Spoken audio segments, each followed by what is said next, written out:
Hello everyone, hello, hello, hello. Welcome. Today we are back in Enthusia with our Audi A8 Quattro on the Delta 3 Volkswagen platform. It's D3 Delta 3. And we're going to be leveling this up to level 10. So here we go. Let's enter our first race of the stream tonight. Oh, the Queen Victoria Cup. Let's see what we have available here. That's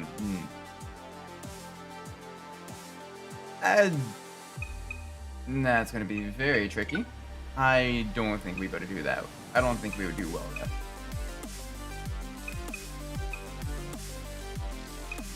there. Let's do the Pacific Challenge. Good, nice way to get us all nice and warmed up. Good street circuit. A lot of good heavy acceleration zones to really kind of use the power of the Audi. Big 4.2 liter V8 engine in this. Very, very nice. Very fast in a straight line. Very heavy though.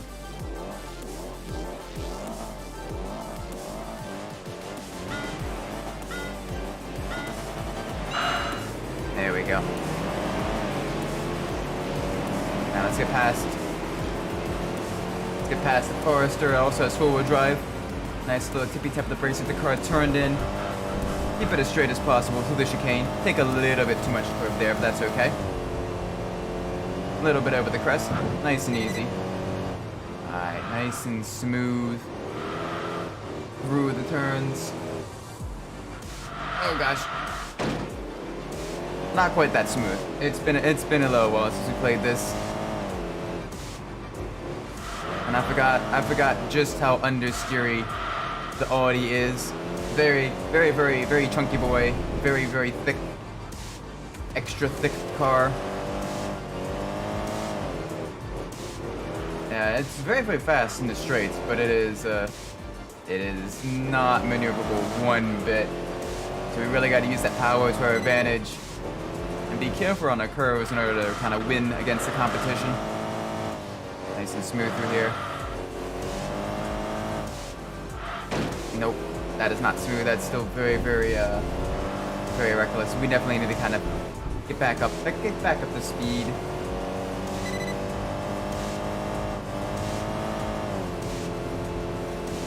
Up over the crests on the uphill section. This is where we'll pull away just a little bit. We've got to brake early though. We do not want to get airborne because the car cannot turn while it is airborne. Now the downhill section. Speed. More speed. A little bit of a jump.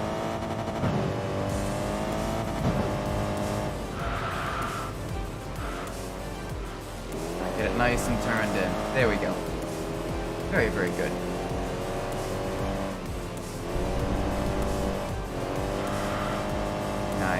Nice.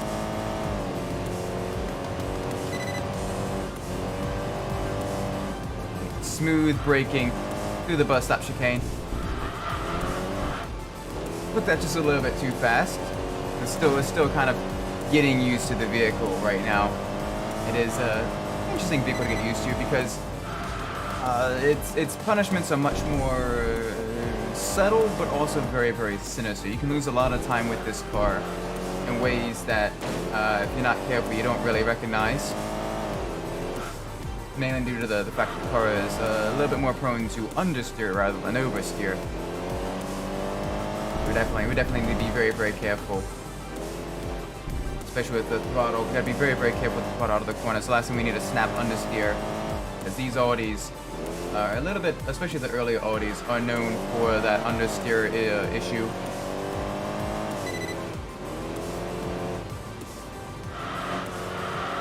Nice and smooth through. Just keep half throttle. Keep the car nice and neutral. Don't want to go all full throttle because that'll cause some issues.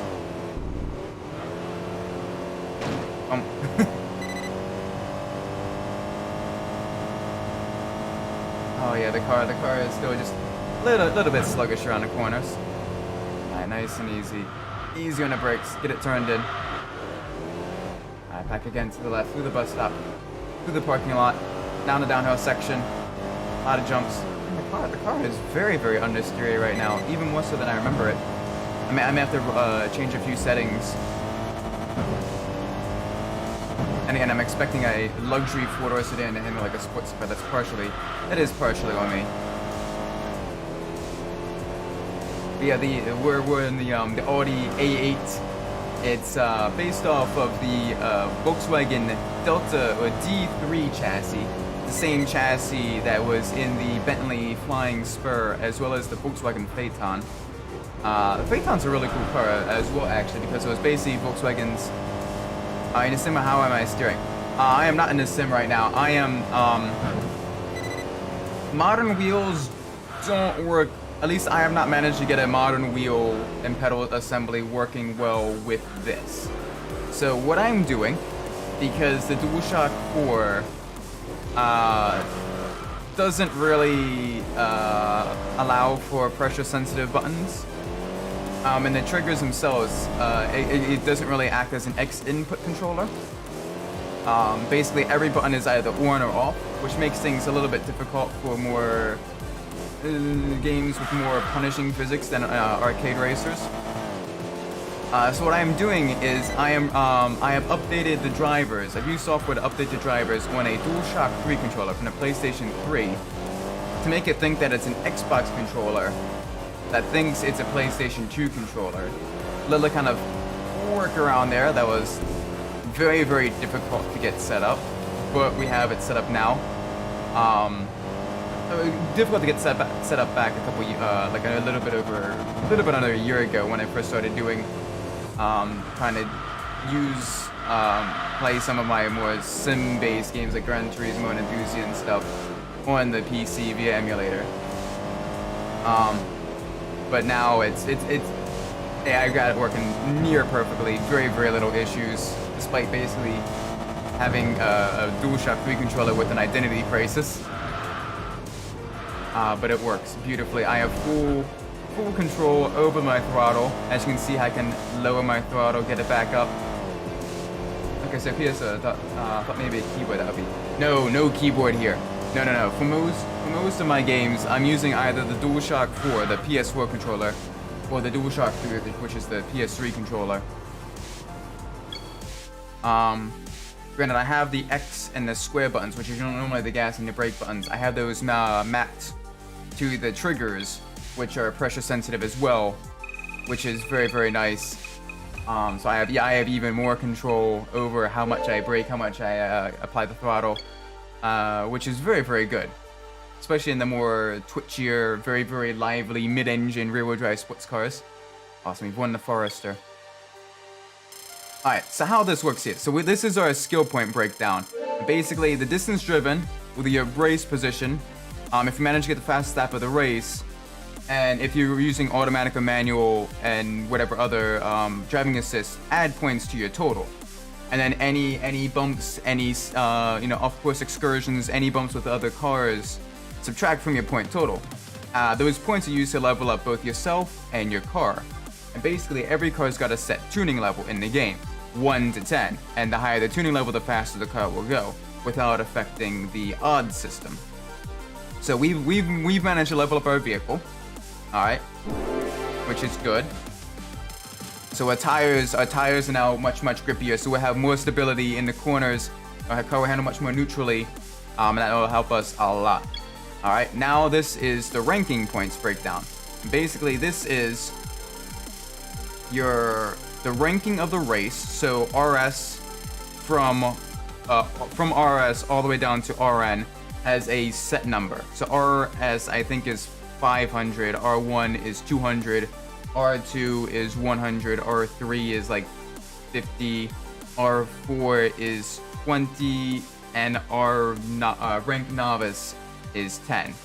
Then that's multiplied by the odds. That's basically a number generated by the game that is basically your car's performance compared to every other car that you're racing against. The higher the number, the harder the race will be. And then finally by a multiplier based on your finishing position. First is 1, second is 0.6, third is 0.4, fourth is 0.2. So at times, it's better to finish third in a very, very slow car against fast opponents rather than finishing first in a very, very easy race against slow opponents. These ranking points are then tallied up, and it's the best 9 weeks of the previous 12 weeks count towards what's known as your ranking points. And the higher the ranking points is, the lower your ranking is.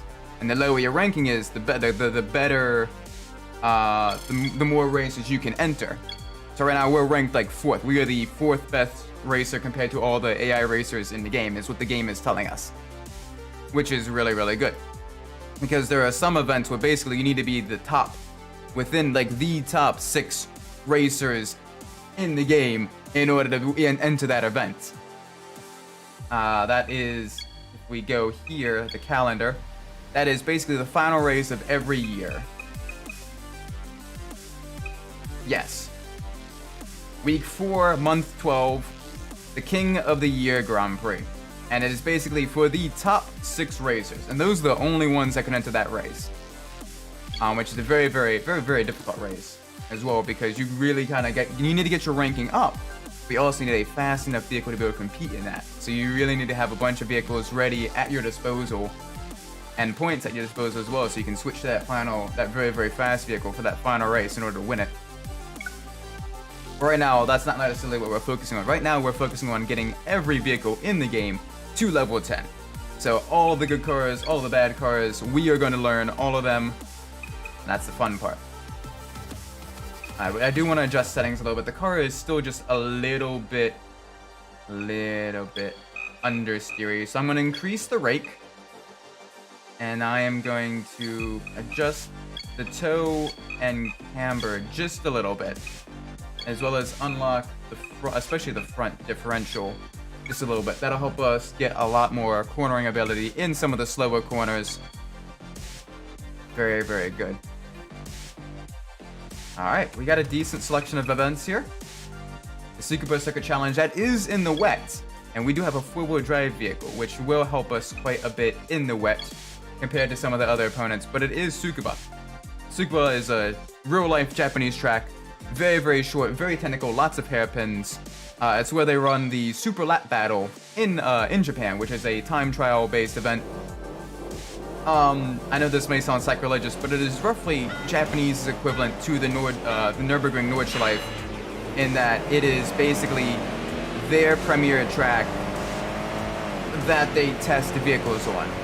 So, where in Germany and sort of it's kind of become the global standard to test vehicles on the Nordschleife, a fast time on the Nordschleife is sort of the key, is sort of, you know, what everyone goes for a lot of Japanese tuners and even a lot of Japanese manufacturers. They will also run laps, you know, official recorded laps here on Tsukuba in order to showcase their vehicle's performance here, just because of how, despite being a very, very short course, it does have a decent variety of corners and straights as well. There was a terminology one of my college professors used. Small bird, same guts. In that it's a very, very short track, but has still a lot of very, very twisty bits. But it does have a high-speed section. It's got some high-speed corners. And essentially, the key, the big cheese for Tsukuba is to get a lap time under a minute.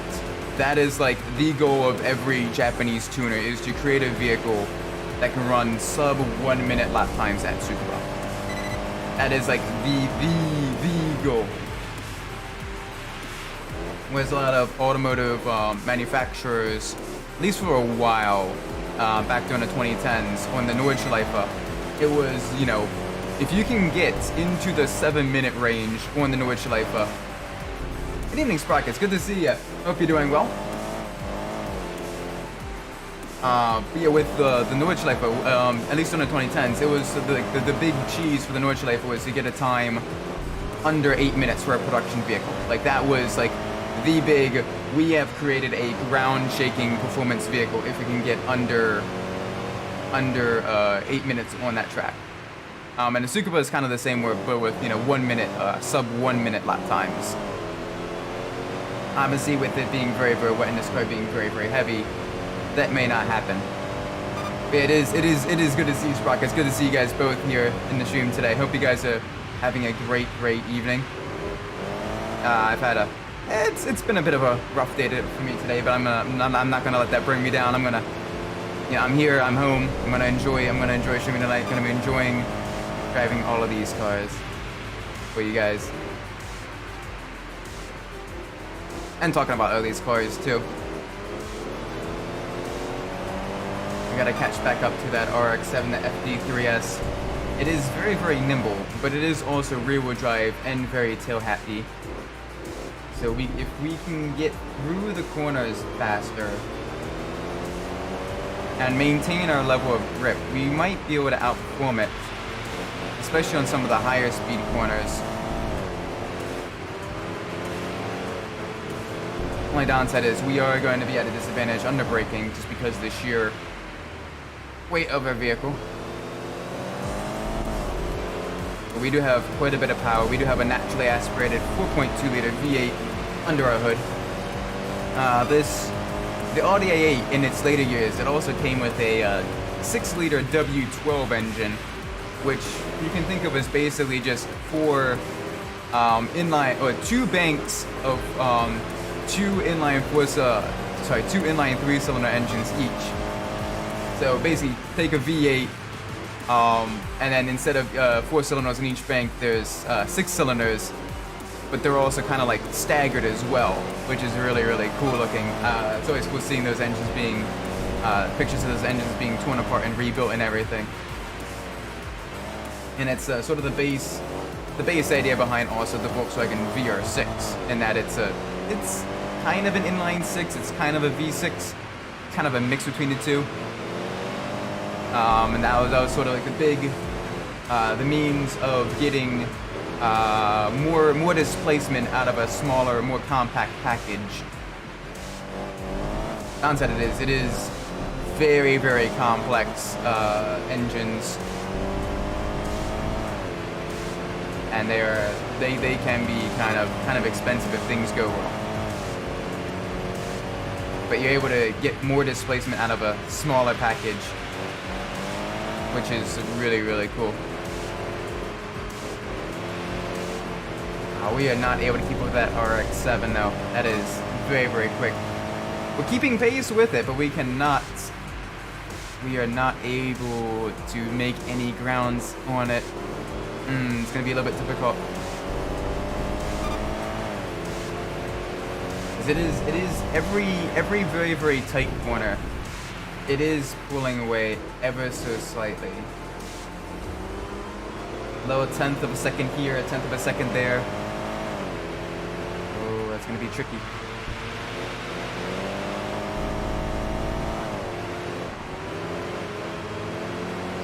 We can make up a little bit of ground through from basically the Dunlop Bridge all the way up until this hairpin. But it's able to get a much better launch out of that tight hairpin turn, and it's really able to make some ground through the sweeper. That makes things just a little bit more difficult. Nice and smooth here. Don't want to be impatient. This track will punish you if you are impatient, because you will run wide just like that.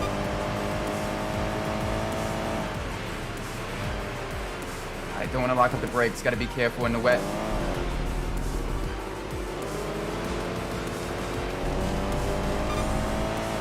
It is pulling away just a little bit every single corner. Oh, especially that one. Oh, late apex. We can get this. We can just get a little bit more launch out of the corner. That didn't end up too bad. But nice and turned in.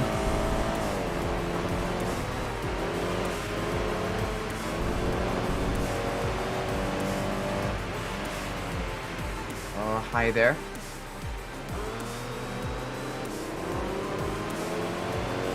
I still wants to understeer out of corners upon throttle application. I gotta get right into the slipstream. Alright, smooth onto the brakes. Get right up on it.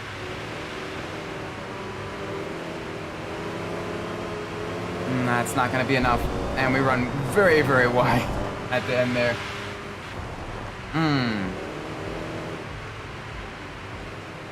Still, we did decently. We managed to finish within a second of a vehicle that was much, much quicker than us. On a track that did favor it. Granted, we did have advantage compared because we did have it was a wet track. Ooh, got the Jaguar Extra 4.0. Very, very nice. Very, very nice. Supercharged 4-liter engine. Very good. Another luxury sedan that we've won.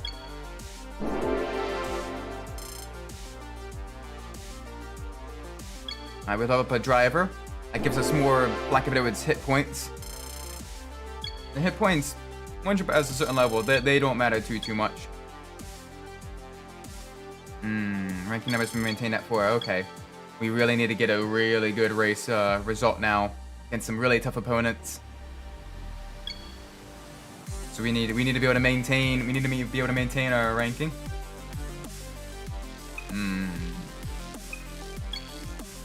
Overdrive limited race. Roof Turbo R. Audi RS6. That one's gonna be a little bit tricky. Over 4-liter race. What's gonna be here? Shelby Cobra, Corvette, AL55. We might actually have a chance here with this one. I know we're gonna be going back at Tsukuba, but this time in the dry and at night. This game does use Tsukuba quite a bit in its randomly generated races. But the only one we should really have that challenges us, I think, will be the Cobra. The Cobra is surprisingly quick in this game, despite its lack of traction and relatively simplistic suspension. But if we can out-accelerate it through some of the twisty bits, especially if it gets held up with traffic, we may have a shot. Yeah, it just got held up a little bit by the Mercedes. This is good. You have a few corners to kind of really pull out a gap. Mercedes is on the inside. Managed to pull ahead of that.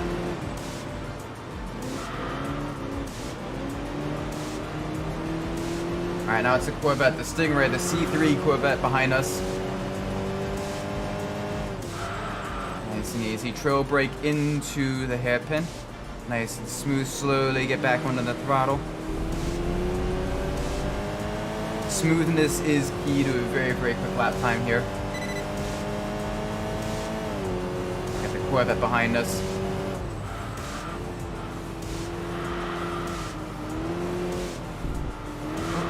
Had a wheel or two off course there. Alright, good. Use the uphill, brake roughly here. Slowly brake into the corner. Off throttle just a little bit to get the car continue to turn in. Until we get back onto the throttle. There we go. And that Corvette is still just over a second behind us. Nice and smooth. Nice and smooth. I'm surprised the Cobra hasn't caught us up yet. The Cobras usually do very, very well on more acceleration-focused courses. Right now, it's the Corvette, the Stingray, that's actually giving us the most issues. And I can't quite see what the car is behind it. I think that's a Mercedes SL55.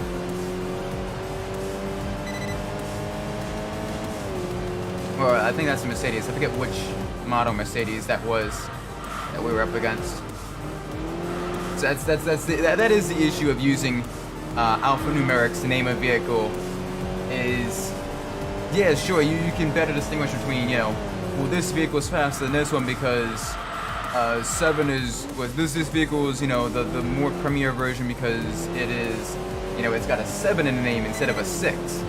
But well, in the same time, trying to actually remember every single code, you know, it doesn't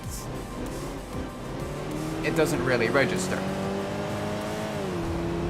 Like there's a lot of Mercedes that look really cool, but it's difficult to actually remember the names because it's like E190 SL65 or something like that, and you're just trying to remember every alphanumeric, and it's only through repetition that I may be even able to remember some of them.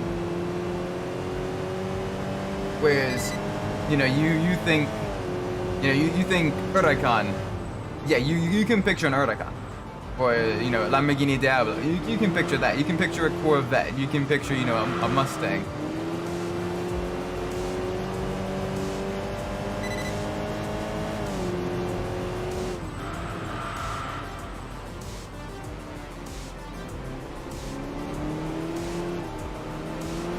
But the difference between, you know, an A4 and an S4 is very... You say those to the common layman, and it just kind of goes over their head.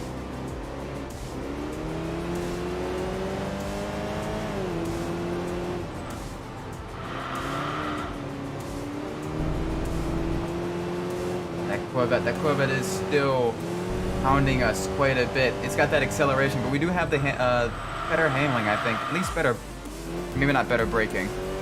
I did lock him up just a little bit going into the hairpin.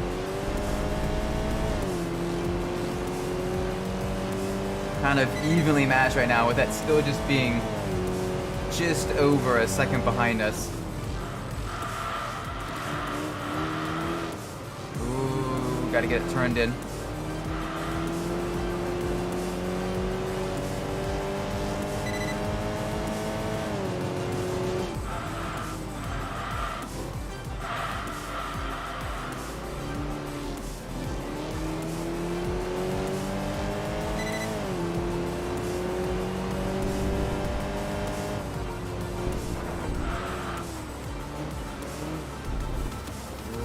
Alright, we got 1.5 more laps.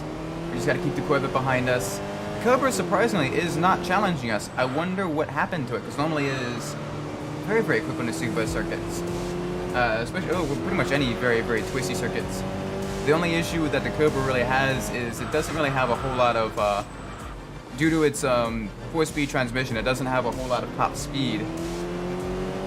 But it's got very, very good acceleration. And okay handling. It's a little bit twitchy, but it's not something that can't be dealt with. Although it does have a very, very simplistic suspension system. It is still a decent machine around corners, especially considering its age.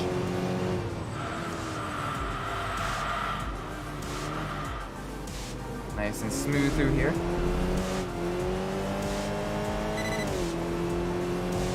Final lap, here we go.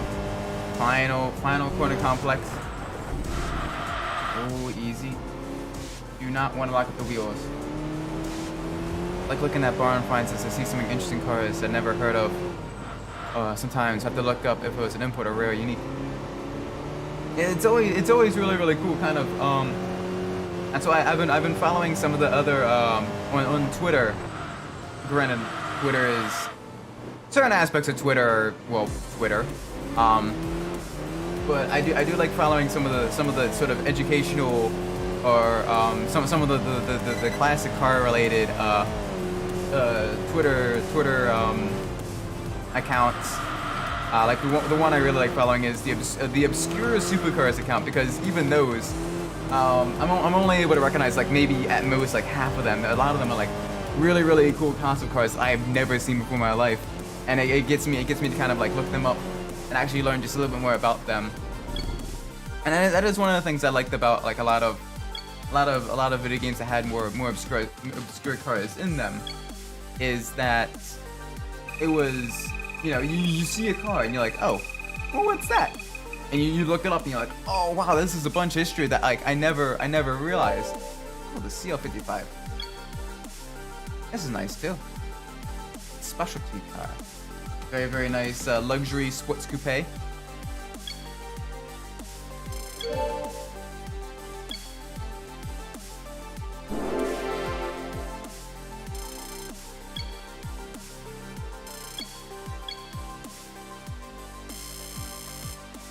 Our ranking number has been maintained. That's good enough for right now.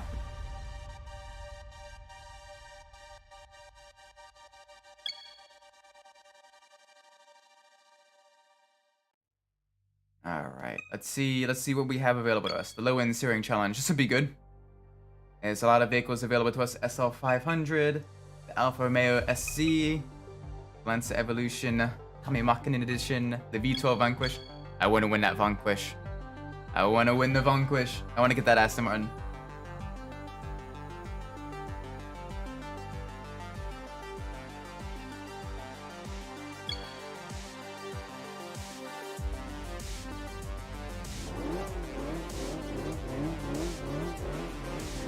Sometimes I wonder how they got to the States or limited cars made, and surprised at who built some of these vehicles or what they morphed into.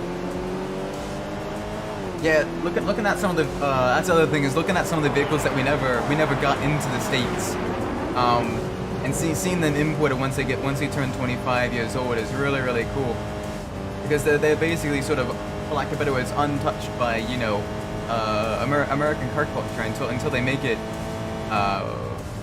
over here. So it's cool. There's a couple websites there where you can kind of browse. Granted, the vehicles there are expensive as anything, partially because of, you know, the fact that they are gray market imports. But seeing some of the vehicles there as well is really cool. I know. Back when I was working, people uncover them in a bar and some street. Yeah, those are really cool too. I wonder, I genuinely wonder how like that happens. Like, I mean, granted, you know, people's values of certain vehicles obviously change very much over time. Popularity comes and goes, and then comes again, depending on age. So what someone bought, you know, was brand new at the time may have fallen out of popularity. You know, as the times change, and it kind of became a old news, old hat, and so they just kind of probably stashed it somewhere. You know, okay, well, you know, I'll just put this in storage. They may have forgotten about it, and now that it's popular again, or, you know, very rare, because very few of them survive. All of a sudden, oh wow, we found one of these. This is cool. I wonder how it ended up here.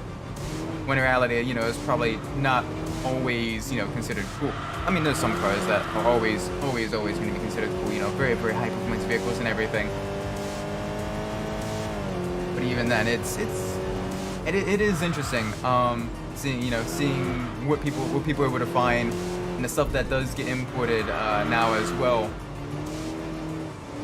Like, I know close to where I live, there's someone that works at least part-time at the library. I don't know if they do for like the other job. They also work, or at least volunteer at the library. And they've got this little Japanese, like, actual JDM Nissan Pao, and it's built. It's one of Nissan's what's known as their pipe cars, and it's basically a, you know, compact car that was designed with a very sort of faux retro look, similar to kind of how a lot of American car companies in the early 2000s kind of emulated a lot of like the looks of their classic cars, with, you know, like the PT Cruiser kind of was rough, or the Chrysler Prowler was kind of both rough emulations of, you know, the 1930s hot rod and 1940s, you know, and even 50s custom car culture. Or the Chevrolet SSR kind of taking elements of like the, you know, the El Camino, as well as, you know, classic 30s custom pickup truck, and putting that in a vehicle. That's what Nissan did for their pipe cars. And a couple of the pipe cars were the Nissan Figaro, the Pao, PAO, and the Nissan B1. That's Bravo Echo 1. And all of these, I think there's maybe one more, but I might be forgetting it off the top of my head. But at least those three were all based off of the Nissan March chassis.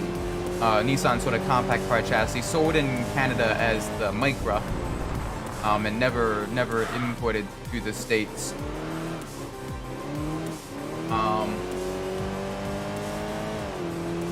But they were sort of designed as basically another means to kind of get people interested in their vehicles, because they see, you know, this know, this sort of classic-esque car, but still brand new, and people kind of get, you know, a little bit hyped for that. And I gotta admit, some of those cars, like especially the POW, I quite like the POW. Look quite nice. Some of them more so than others. The B1 is a little ugly looking in my opinion. But the POW and the Figaro both look quite nice.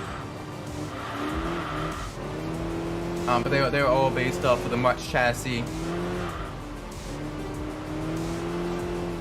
And you know, they're very interesting cars. And if it wasn't for, you know, a game like Gran Turismo that kind of showed me them, or randomly coming across it at, you know, the library parking lot, I would have never known about those vehicles. And even if I did come across in a library parking lot, I've been kind of like, I wouldn't have been nearly as hyped as if I had already been informed about them previously through some of these, you know, some of these racing games.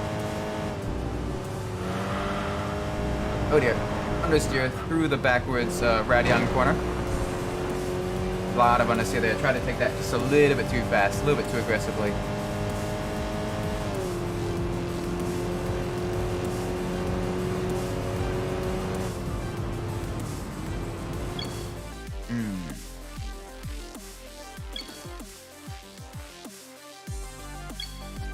Nice drink of water.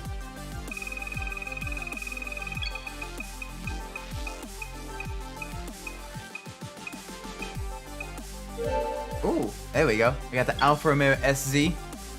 Very, very nice. Very lightweight, kind of sporty 1990s Alfa Romeo car. Very, very nice. I actually kind of like the looks of it. For the longest time, it was one of their last rear-wheel drive sports cars. After that, they kind of moved on to mostly front-engine, front-wheel drive cars. And it wasn't until the 8C again that they brought back out a rear-wheel drive sports car.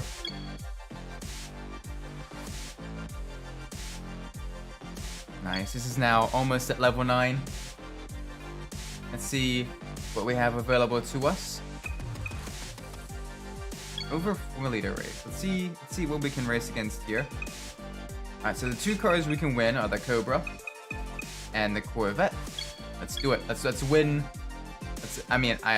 Alternatively, we can win nothing, because it is a possibility as well. If you do the raffle, for it to land on no cars, and then you will get nothing. We will lose. Good day to us, sir. Very, very good launch. Use that four-wheel drive. Oh, the Cobra's pushing us. Wow. That was very rude. We'll just kind of sneak through here. Get them just. Oh no, they've got that. The big block V8 power. We will have to kind of hold off just a little bit on passing them. See if we can't try to pass them under brakes or through a twistier section. Oh, they're still on the inside of us. Can we cut back? Dive down on the inside. Duking it out.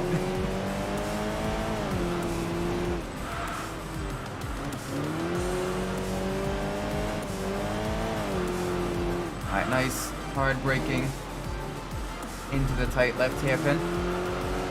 This vaguely San Franciscan street circuit. Very, very hilly. Lot of ups and downs that can really kind of upset the balance of the car if we're not careful. Granted, the four-wheel drive vehicle, if we do upset the balance, it'll most likely understeer rather than oversteer. So, we won't have to worry about ending up backwards. We still need to be very, very careful. Alright, nice and smooth through here. Through the parking lot. Half throttle, slowly get back up to full throttle. There we go. Alright, not on a downhill section. A lot of jumps, full speed ahead. First jump, big air time. Second jump, a little bit less air time. Start braking just before the 100-meter marker. carry brakes until we hit the apex of the corner. Back onto the throttle now.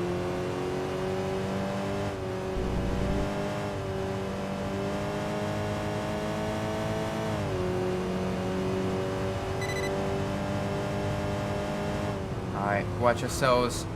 The car nice and turned in for the bus stop. We took just a little bit too much curbing there, but that's okay.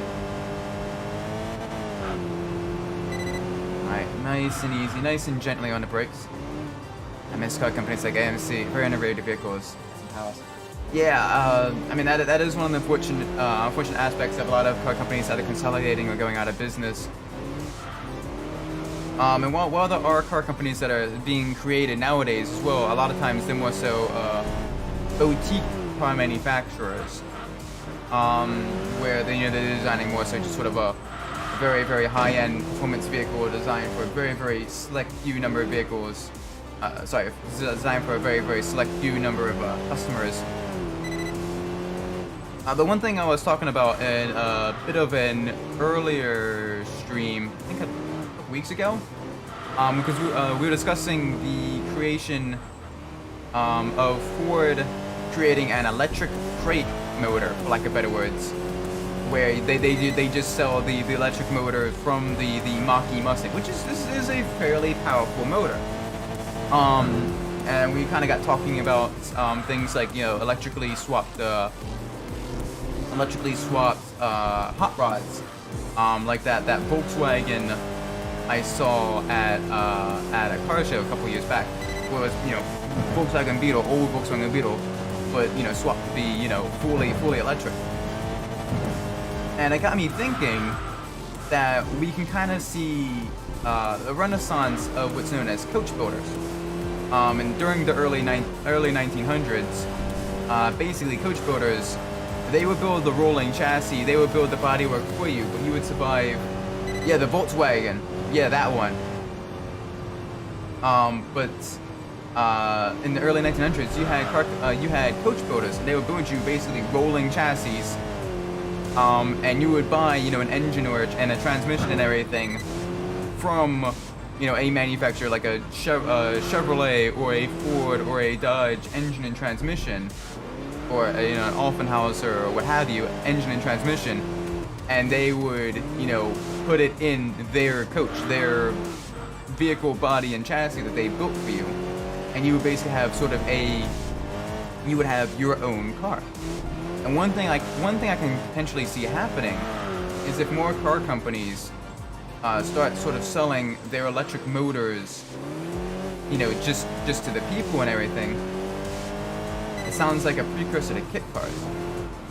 Kind of, in a way, yes. But instead of, you know, you building them yourself, it was essentially sort of a different means for. Because a lot of these coach builders, you know, back when cars were still called horseless carriages, a lot of these coach builders design, you know, luxury horse-drawn carriages, and then eventually also created chassis and bodies and suspension components for cars.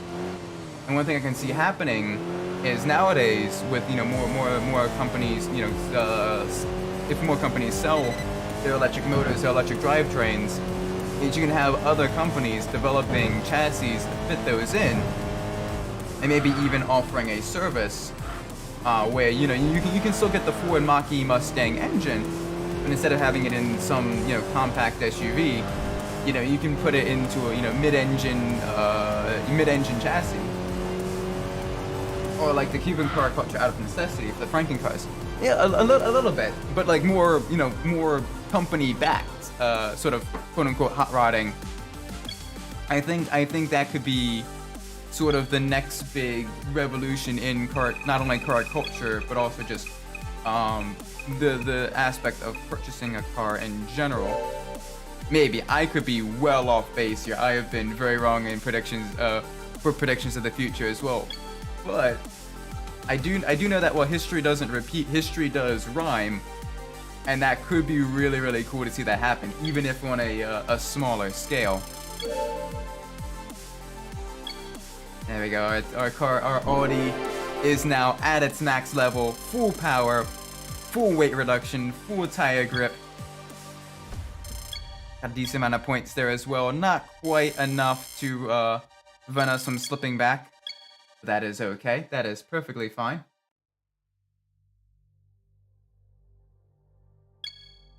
Alright, let's do another race here. Let's see what we have available to us. Let's do the low end steering challenge just to get... There is a lot of... It's a great idea, though, if we can keep regulations for cockpit anyway. Yeah, that would be that's the other big thing as well. When you did have those coach boaters, you know, things were a little bit more. The automotive market was in a bit of a wild west. You know, it was sort of anything goes. So with very, very different. I guess with a very, very different legal landscape, I do think that could potentially cause some issues in sort of the revitalization of the coach boaters. Or at the very least, it may make things a bit more expensive, and it may be a thing that really only you know. More luxury coach boating manufacturers do for a higher end clientele. But it would be cool if we can find a way to develop the chassis themselves for fairly make those fairly inexpensive, and sort of have a sort of a no frills, you know, no extra, you know, touch screens, whatever, just electric motor, but still make it a driver's car, where it is just motor, chassis, suspension, you know, like a first generation Miata, or, you know, the older British Roadsters, but fully electric, and make that, you know, sort of the modern enthusiast vehicle. I may bring back more independent car companies to make things more competitive. Maybe. On one hand, the technology to develop it is becoming more commonplace. But on the other hand, it is also getting more and more expensive to develop various pieces of machinery. As technology progresses as well. So it is a race between manufacturing technology, making things easier to machine, making things cheaper to manufacture, and then the technology itself also innovating and developing, making it a bit more expensive. And at times you'll see things, you know, you'll see the big jump in manufacturing technology, and things will get a little bit cheaper to make. Then a whole big jump in the technology itself will come along, and, you know, it'll be much more expensive because the performance itself is so much higher. You can kind of see that during the development of the computers as well. You know, with computers, people expecting them, you know, when they're first created, to be, you know, eventually as big as a house, and, you know, only like the top 1% of the people in the world can afford them, and now they're in pretty much every single house. But in the same token, they are steadily getting more and more expensive, as right now the improvements in processor technology, improvements in chip technology, the improvements in graphics card technology, when they're not melting cables, NVIDIA, is making that aspect much more expensive. So owning a higher end computer is getting more and more expensive in comparison to sort of the games and the applications it can run now versus back, you know, a couple years prior. So it is, in that regards, it will depend on how easy it is to manufacture those chassis.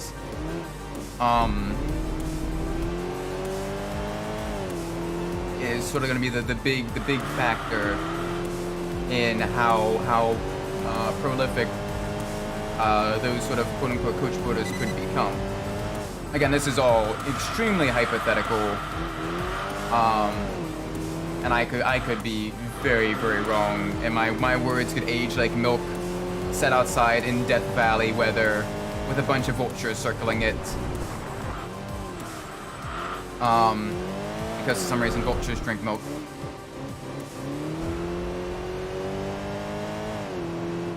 So I could very easily be 100% 100% off base. There was a day when people joked about space travel being privately independently done. Yeah, that's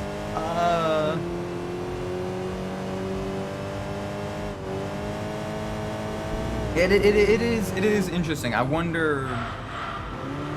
do wonder how that will fare, because as of right now, outside of like, you know, government, although it's still quote unquote privately done, it is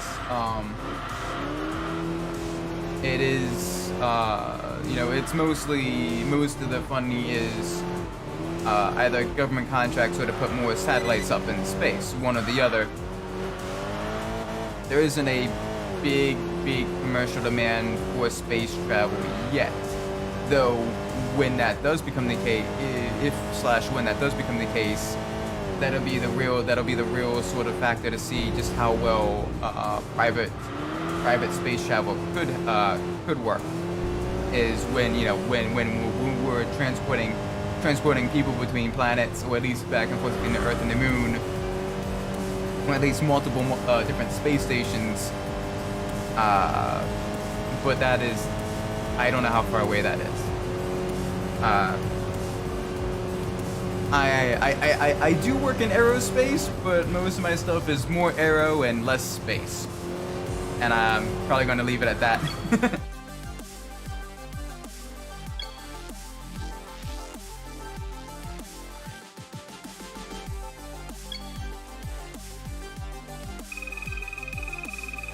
Alright, let's see what we are able to develop. Thinking of developing cars and stuff like that. Starting our own independent coach building company. Got me thinking about that now. Oh, we were not able to win any vehicle. That's unfortunate.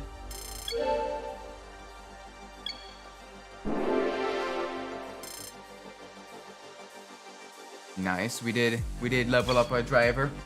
We leveled up ourselves. We got lots of points as well. That is very, very good. Maybe more collaboration with independent companies with the big 3 to get more diversity of cars. Maybe. You are seeing more collaboration in the automotive market, but oftentimes right now it is more big companies collaborating with other big companies. Oftentimes when you see a smaller company using parts from a bigger company, it is oftentimes those parts are directly purchased from that company. It's less collaboration and more so, hey, you made this engine, we're gonna offer you a contract to provide X amount of this engine for our vehicles. There hasn't usually been a whole lot of collaboration between big and small companies yet. That doesn't mean it couldn't happen in the future. Anyway, we have fully leveled up our Audi A8. So what we're gonna do now, sorry, not R8, A8. Problem with alphanumeric car names. Is now we're gonna go to a multi-purpose car. Let's see what we have available to us. We have a whole lot of vehicles available to us. We have the Chevrolet Astro. Got the Toyota Alphard. So this is all SUVs and vans. We got the Volkswagen Touareg. We've got the Honda Odyssey. My in-laws used to have an Odyssey. And we have the Subaru Forester. Alright, give me 1 second. I'm going to get up a random number generator. Because that is how we do things here. We let the dice decide. And it is 5 different options available to us.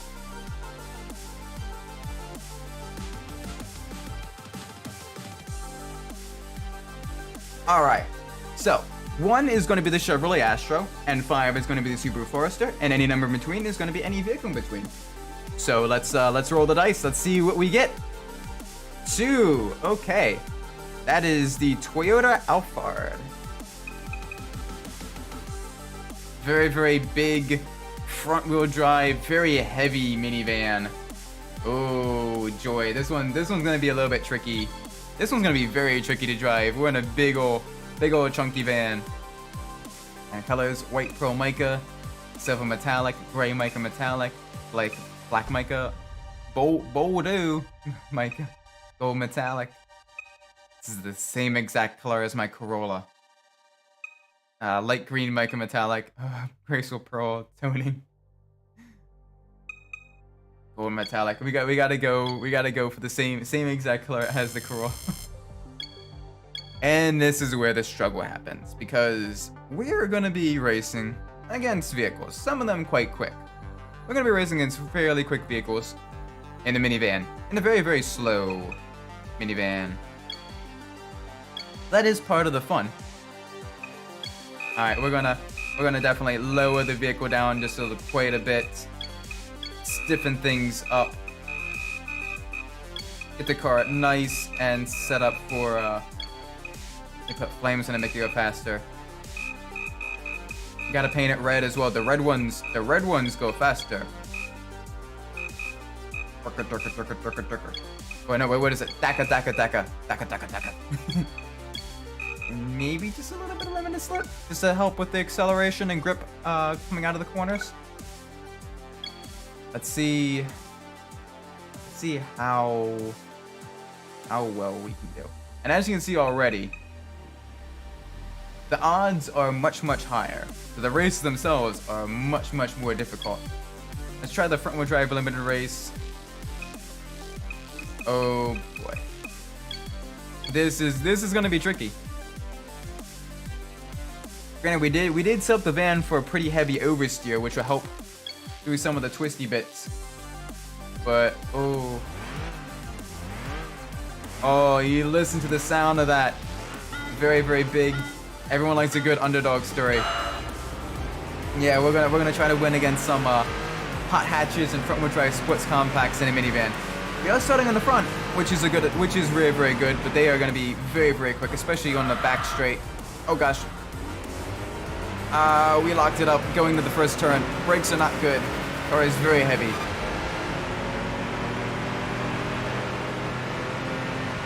Car is very, very heavy.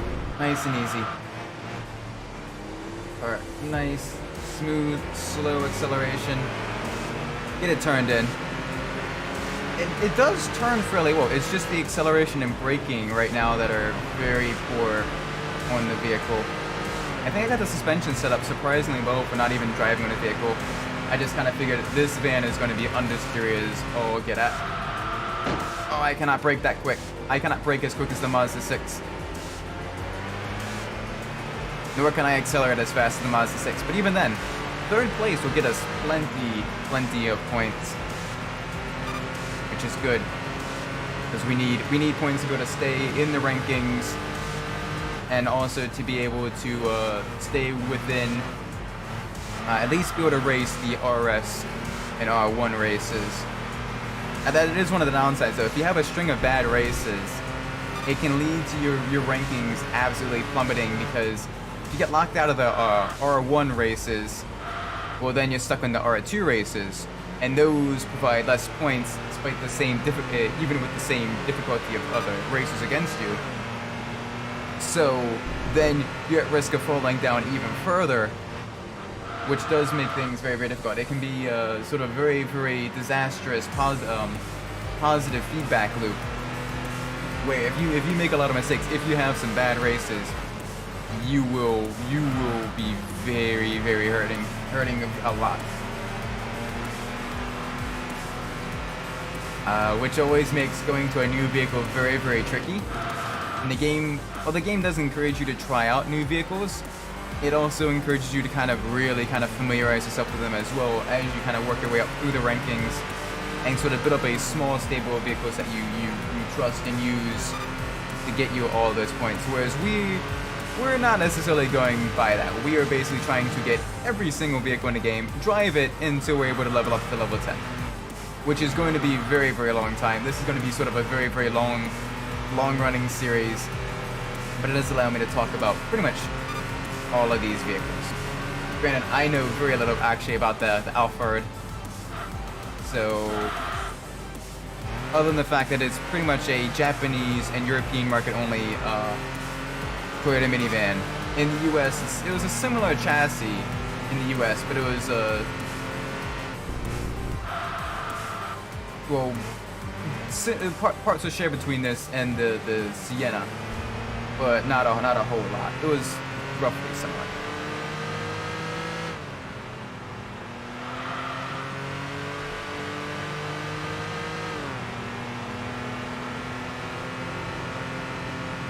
Oh man, that Alfa Romeo, the V6 Alfa Romeo is already good 10 seconds in front of us.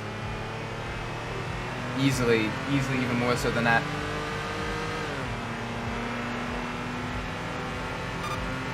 Never mind, 20 seconds. 20 seconds in front of us. Yeah, take what I said and double that.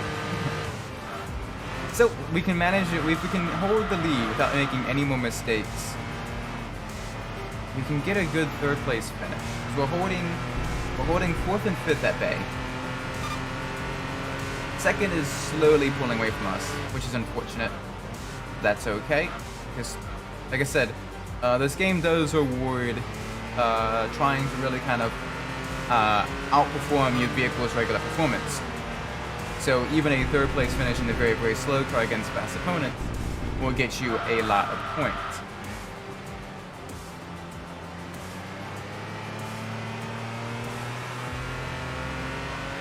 Which is why also it's very good to,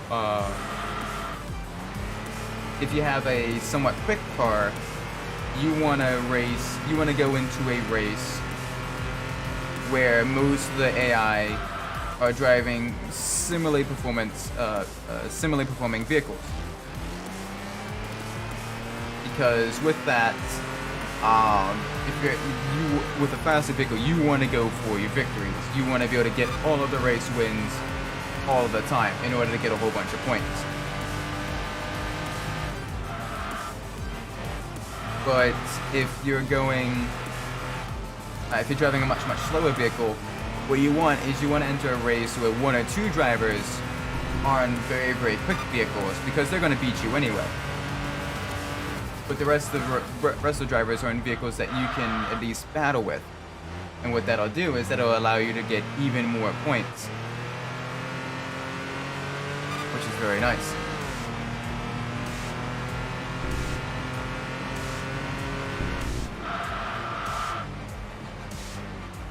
Right, nice and smooth through here.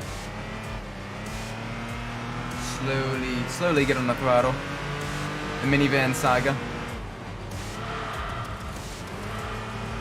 On the bright side, this will allow us, the slower vehicles usually do level up quite quickly, which is good. That'll allow us to move on to the specialty vehicles, which is basically almost entirely sports coupes.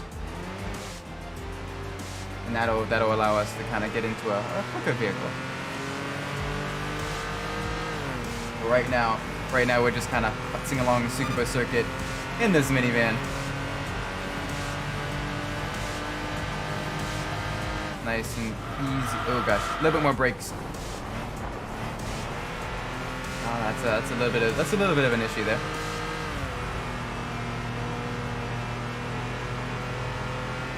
I got one more lap. Nice and easy, people.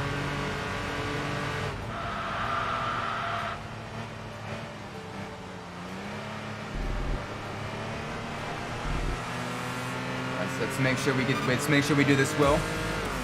Last thing we need is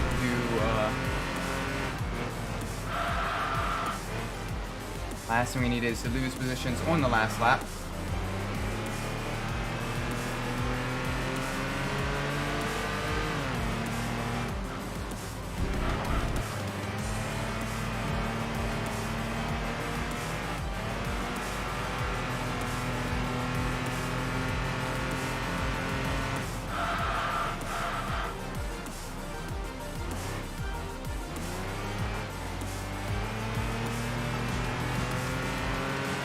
Nice and easy. Almost the final straight. We have one more corner to go. Come on, third place. Let's keep it. Nice and easy through here.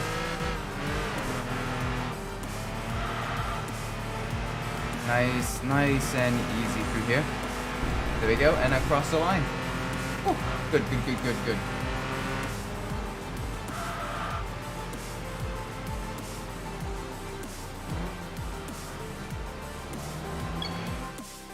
Ah.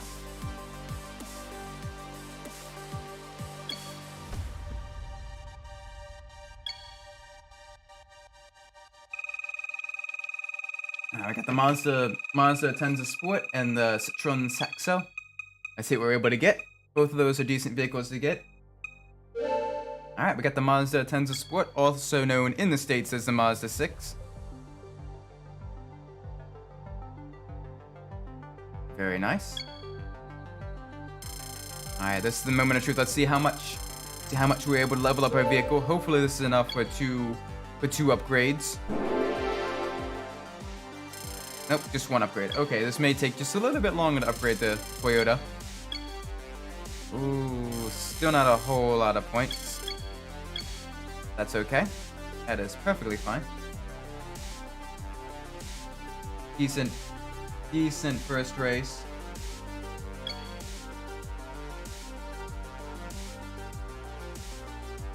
Ooh, the Arc of Triumph anniversary.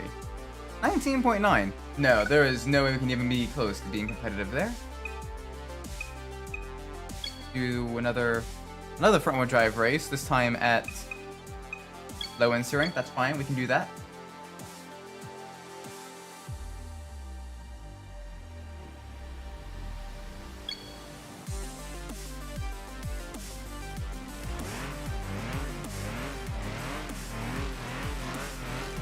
Alright, here we go.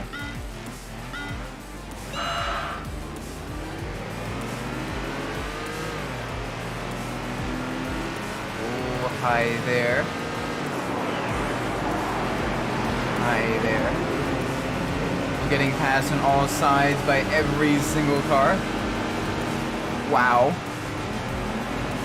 Alright, let's try to make our way up through the pack, through the banking, because the AI does go very, very slow on banking. We can potentially get a decent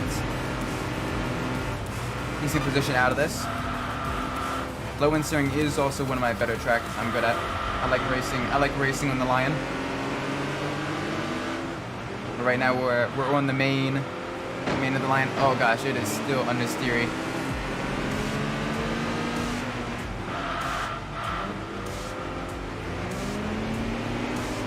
Well, this may be just a little bit too difficult for us. We may have bitten off just a little bit more than we can chew. Come on, let's fight for a points playing position.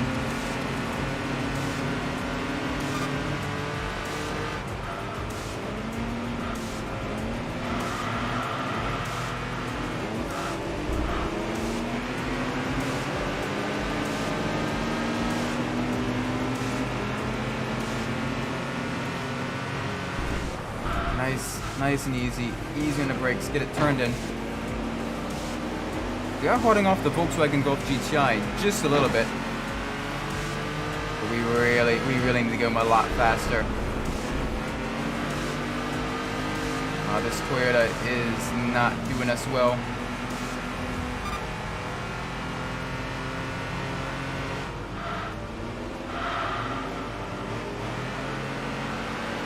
We can see the rest of the pack though. You're on the inside of me. I'm not gonna bump into you. I'm gonna try to outbrake you going into the next corner.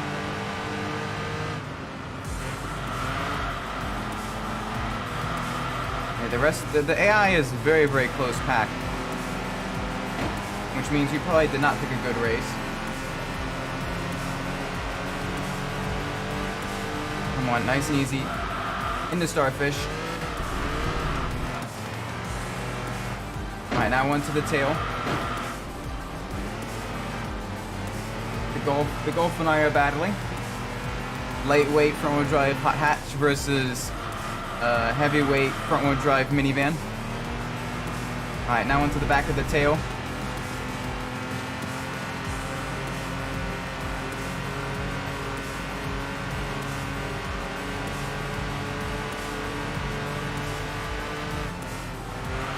Come on, over the hill.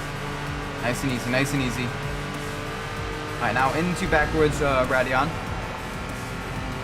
A little bit of curb here. Off throttle, back on the throttle, a little bit of curb there. A little bit of curb here. Carry as much speed as we can, because we are going to need it. Oh, we are going to need it a lot. Come on.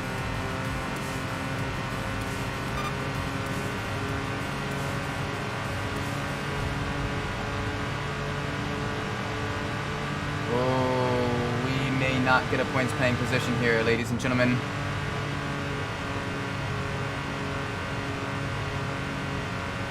Ooh, this is going to be tricky. I don't think we can make up any ground. Maybe on that silver Alfa Romeo. But again, that's going to be very, very, very tough.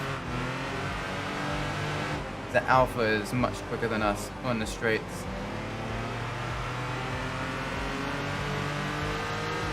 But we may have bit off a little bit more than we can chew. We may not finish in the point. Unless the AI makes a big mistake, which is very rare, but it does occasionally happen.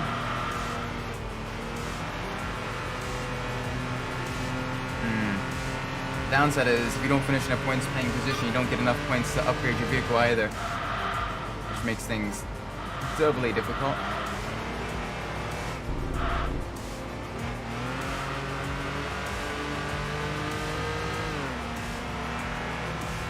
The multi-purpose car is always kind of bringing you back down to earth.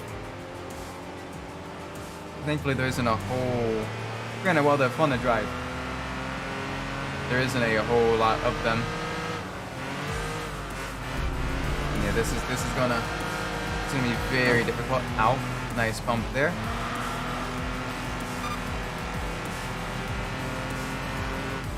Nice and easy. Oh, understeer. That's bad. Now we bogged down to the pea gravel. Let's at least get past the Golf GTI. We're not finishing last. New goal: don't finish last. We've already bit off way more than we can chew. I do not think we can catch up, even 4th place. But we will not lose to this Golf.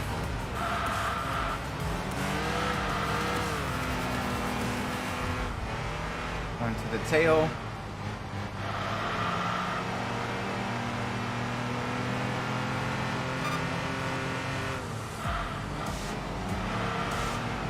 Nice and easy through here. Nice and easy through here. Oh, no, we went wide just a little bit. That's going to slow us down. We may finish last.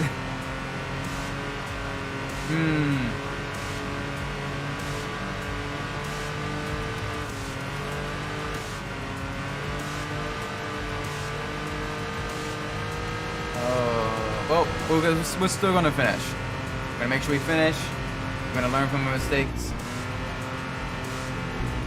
Oh, we're going to have understeer through backwards Radeon.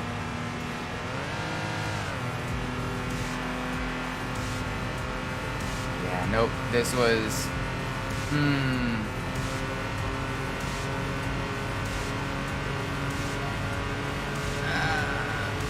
That was a race to forget. So let's forget about it, shall we?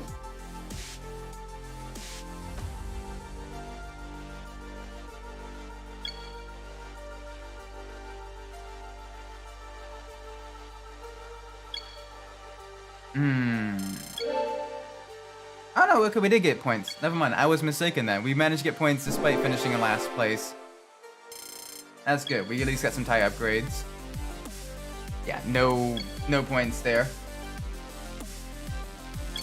Okay, we need some points though. We need some points now. We need some ranking points.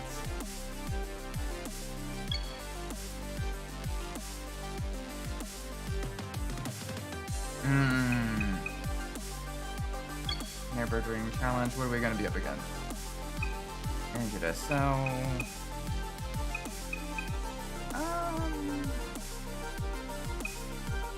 Down pace Golf GTI. We know that's fast. Let's see what else we have available to us. Maybe something good here. Nothing good there. Okay.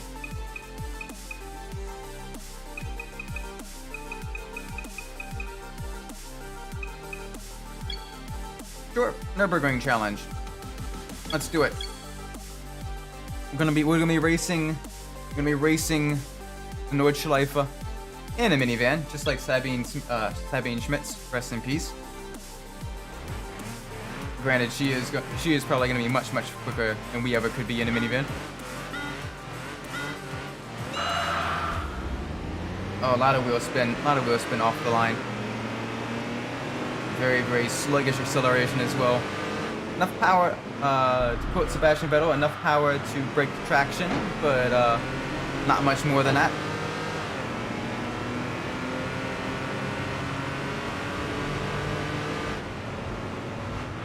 Car nice and turned in.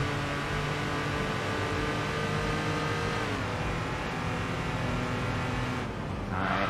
Thankfully, the Nordschleife is a very tight, very technical course. So it can be pretty easy to block and very difficult to overtake. We gotta watch ourselves through here.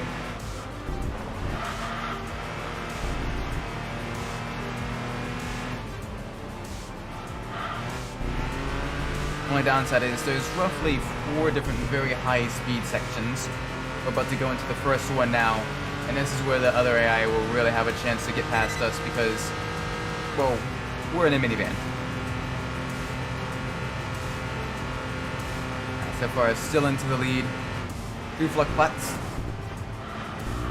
Oh, a little bit of understeer on exit. That's okay. Little bit of tires onto the dirt. We are struggling. But we will continue. We will make it through. Hopefully. Alright, little tap of the brake at the weight, transfer to the front wheels, get the car nice and turned in through the sweeper. Alright, heavy onto the brakes now. Slowly ease off of the brakes. Slowly get onto the throttle. Do not want to let the car's balance too much or we will understeer out into the grass. That'll slow us down immensely.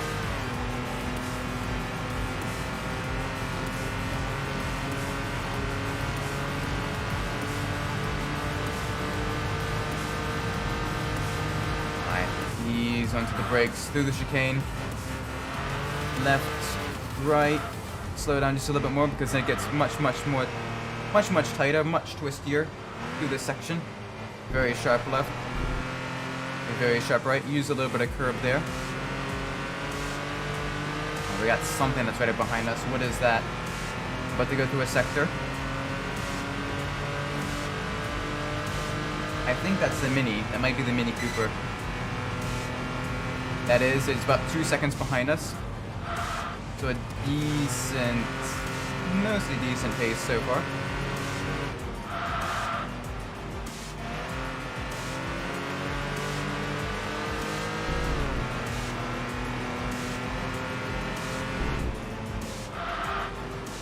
Hi there, you are very close. Please back off just a little bit. Come on, I don't want to squish you. I'm in a big minivan.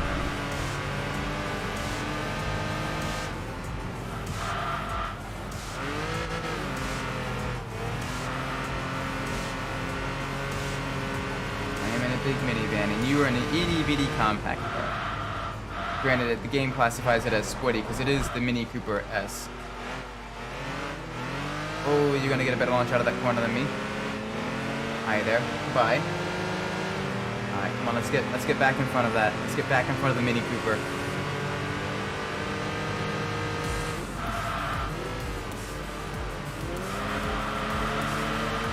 That's gonna be tricky to do. Because overtaking is fairly difficult on this track. Well, we were able to carry more speed to that corner than it. It's had a little bit more grunt due to the fact that it weighs probably about half as much as we do. But we are slowly gaining on it. It is pulling away just a little bit. But through the sectors, we can gain on it, especially under braking. Nice and smooth through here. Run out just a little bit wider, carry more speed through here. Get into the slipstream because it is going to feed the start. of a higher speed section. Try to keep with it as best as we can, because this is the third big, basically the second longest high speed section on the course. And the final one is the Ho. I don't know if I pronounced that right. I'm used to spelling it. I am not used to pronouncing it.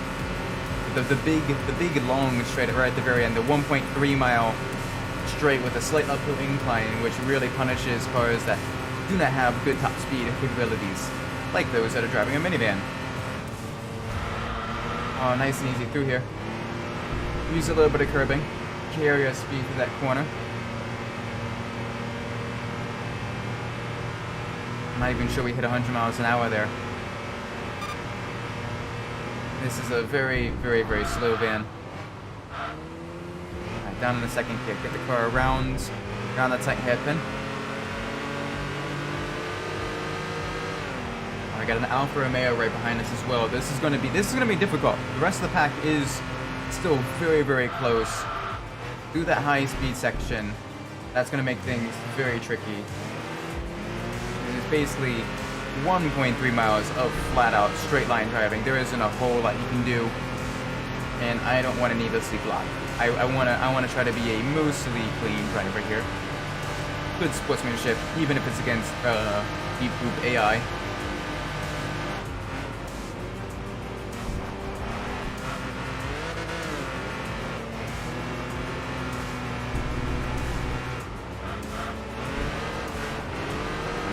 Nice and turned in. Alright, through these twisty bits, if we can keep a decent rhythm, we can probably pull away through some of the AI, because they are a little bit slow through these corners.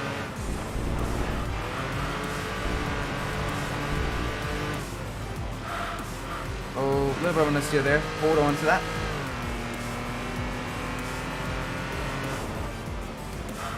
And the mini is just in front of us, kind of watching it. It is pulling away just a little bit. It does have a little bit of advantage. Oh gosh, it has a major advantage now that we've kind of run wide. As I am very much trying to overdrive my vehicle.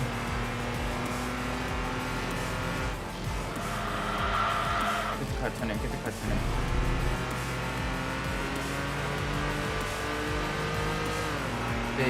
Big, heavy Toyota minivan.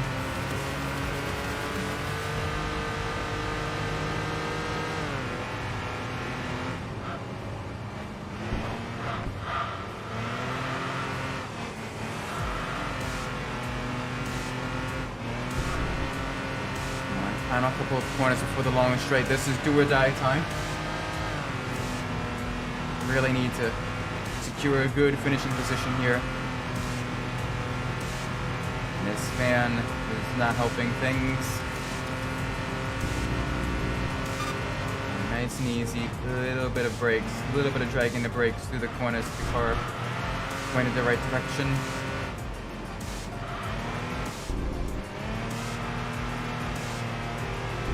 There we go. Final couple of corners. Exit of this right-hander here that's going to be coming up is very critical. The faster you're able to exit out of that, the faster you're able to start going down the final, at least the longest straight on the course. So this is a key corner. You do not want to run wide. You want to go very quickly. Carry as much speed as you can through here. The car nice and straightened up. Full speed now. Full speed down. Final straight, or the longest straight of the Nordschleife. And it is slightly uphill as well, so you need a decent amount of power to really kind of get yourself going. Oh, hi there. Hi there. That's the Alfa Romeo. Yeah, big V6 engine there. It is very much going to really kind of pull ahead of us.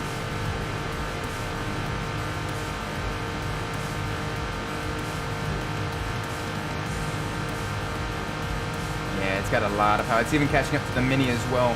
Very quick on the straights, that Alpha. We did the best we could to hold it off on the twisty sections of the Nordschleife, but that did not work. And then I got a couple corners left. We're too far back to try to do a diving braking maneuver like we did with that Toyota last stream. Yeah, well, last Enthusia stream. So that's a 3rd place. Not bad considering just how high the odds were. 7.0. Minivan versus a bunch of other vehicles. Some of them even high-performance sports cars on the Nordschleife. So we didn't do too bad. We did a vehicle proud. Let's see if we're able to win anything.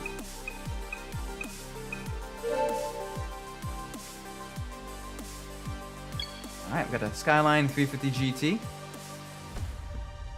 Nice. This is basically in the States, it's the Infiniti G35 sedan. But in Japan, it is classified as a Nissan Skyline. And it came in either the coupe or the sedan version.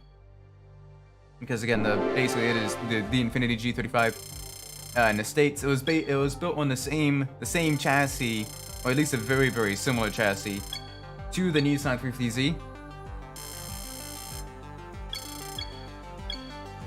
Our ranking is still going down. We need to go just a little bit faster in our van. Oh boy, what options do we have? Not a lot of them. That's a power-based race. That's gonna lead to heartache. That may be the best option we have. What's a Japanese car race? Let's see. Silvia S13. Honda Accord Euro R. Silvia K's. S2000 Impreza. We're doing it. We're gonna race these Japanese sports cars in a minivan.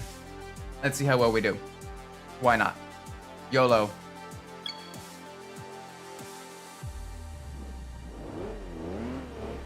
Yeah, hear the rumble, hear the roar. 1. Let's roll. Oh, very sluggish acceleration. Now we got the S13 to our inside. Let's try to carry just a little bit more speed through the corner than it. Oh gosh. Contact, lots of contact. The Impreza is trying to work its way through.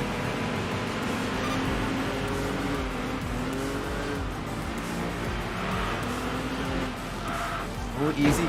Going to the inside, past the S13. I'm stuck between an S13 and an S14. Both of the Silvias. I'm trying to go 3 wide through the tunnel. That did not work. Not one bit, not one iota.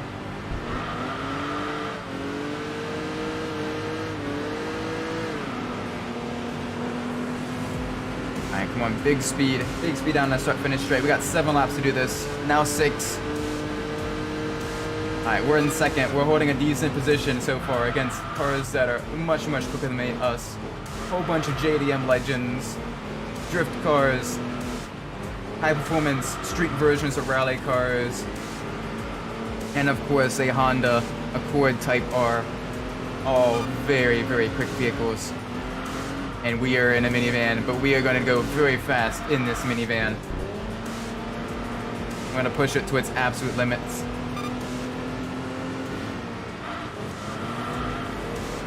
Through the tunnel section. Take as much curb as we dare. Try to make that corner just a little bit wider. Oh, come on, nice and easy through here. Oh, the S, looks like the S13 is right behind us. It's one of the Honda, it's one of the Toyota, I know what brand a Silvia is, it's a Nissan Silvia. That's the S14, that's got a little bit more power, about 220 horsepower.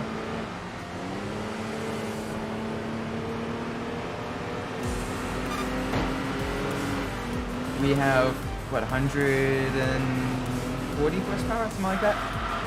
So it's got quite a bit of power on us. We really need to try to outmaneuver it and use the stability of the van to our advantage.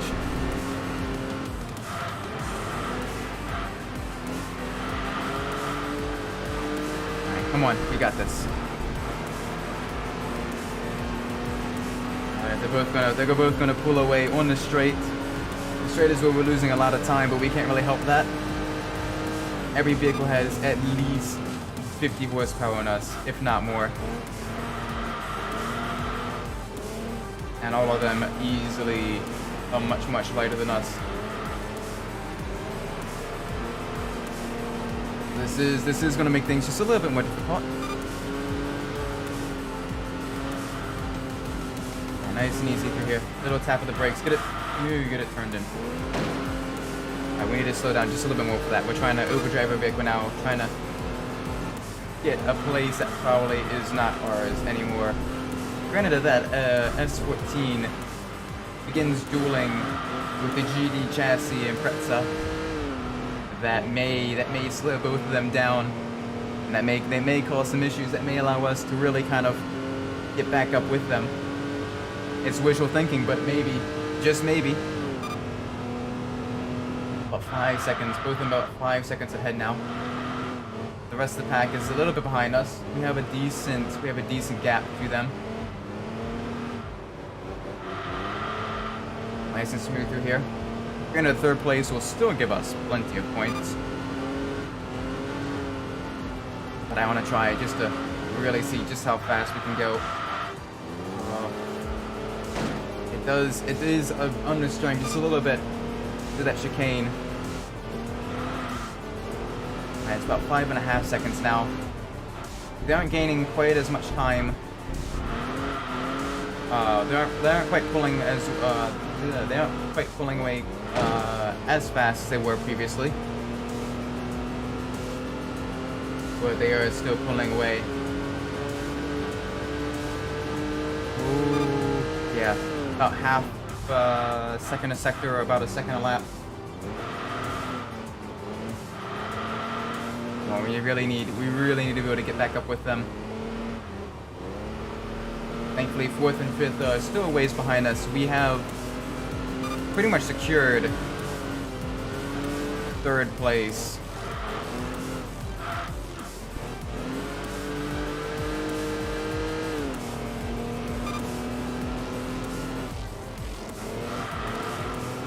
Come on, nice and easy. Nice and easy through here. Card nice and smooth.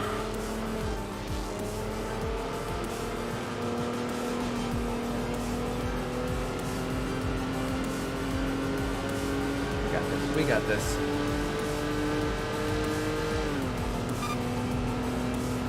Alright, smooth onto the brakes, get through this corner. It's a decreasing radius corner, so we kind of want to go back out wide and then gradually get tighter and tighter inwards.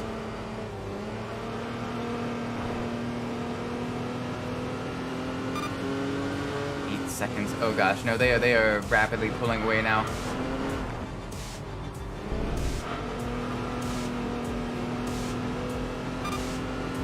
Oh, we managed to gain some time on them there.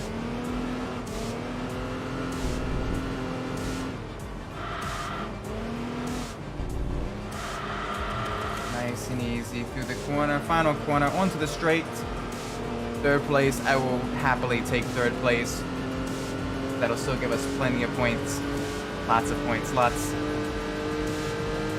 of points. That'll really allow us to kind of improve our ranking. Because the odds were most certainly not in our favor.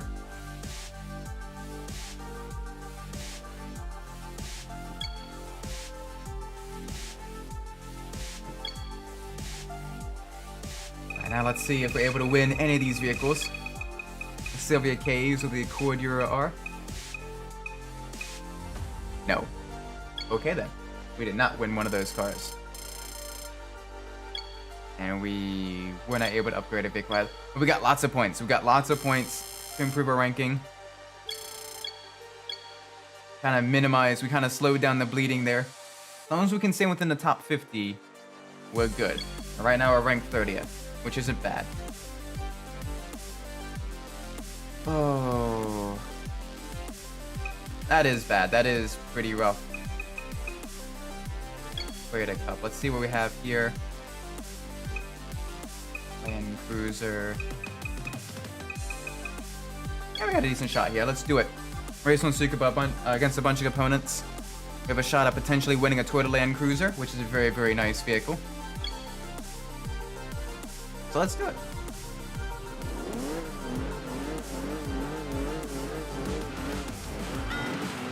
Two, one, let's roll.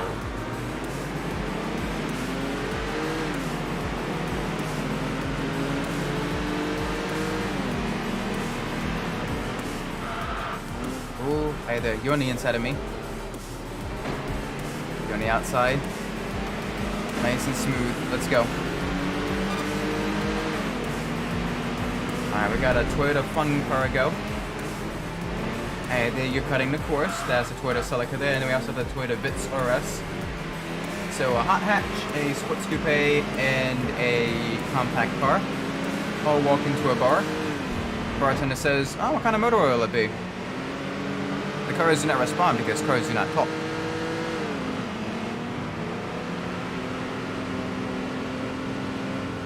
To be fair, cars cannot walk either. I guess maybe they drive into the bar.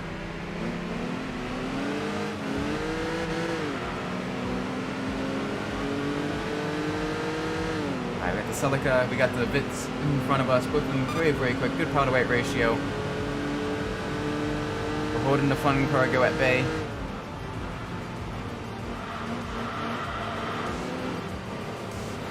Nice and smooth through the sweeper. People panic when a car ends up in a bar. Yes. Drive-through bars. I don't think that idea would ever take off. Granted, if you have enough drinks, any bar becomes a drive-through bar. And that being said, please do not drink and drive. Ever. Call an Uber or a taxi or walk. Or, depending on the level of inebriation, crawl back home.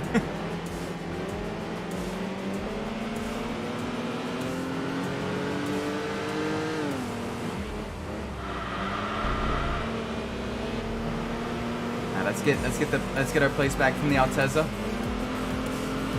We can outbrake it going over the hairpin. Nice and easy. There we go. Ah! No!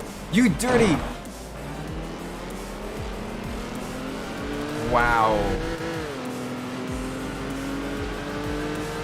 Or a designated driver. Exactly. That too. Louisiana has drive-through daiquiri shops. What? Like, hopefully it's just like a liquor store or whatever, where you get your daiquiri, like your daiquiri mix and your alcohol and everything like that. You can take it home. Where it's like non-alcoholic daiquiri, right? Like it's. Nope. Oh.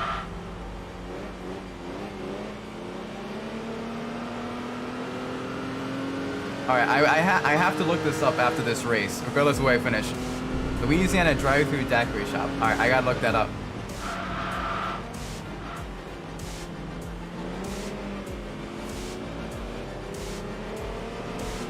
Drive-through daiquiri shop.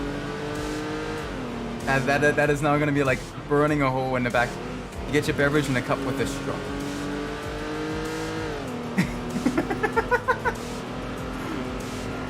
That's...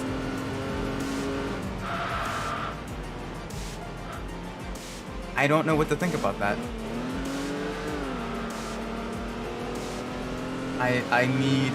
Now I need to see what that looks like. One more lap, and we're gonna look at that daiquiri shop.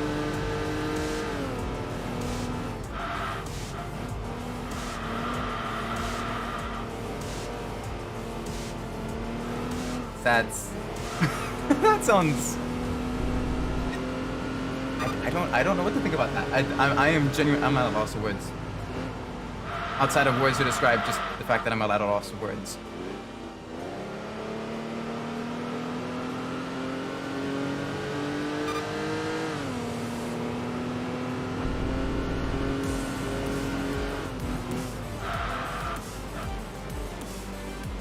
Come on, nice and easy through here. Nice and easy. We're trying to win, or at least do well in races with the minivan. It's not going well for us. This is even slower than or about on pace with the the Toyota, what was that hybrid minivan? Toyota Estima.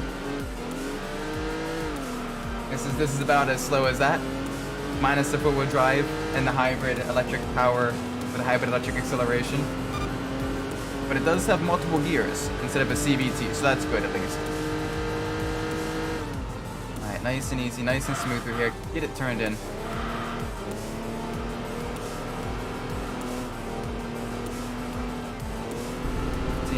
16, 17. We at least got almost the fastest lap there. Okay, hang on a second. I do want to see this.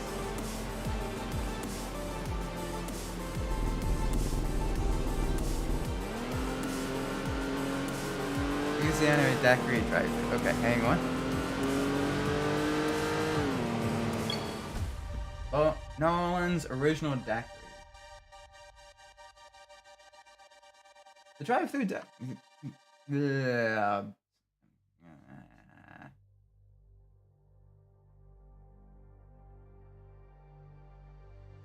drive-through daiquiris and open container laws in Louisiana.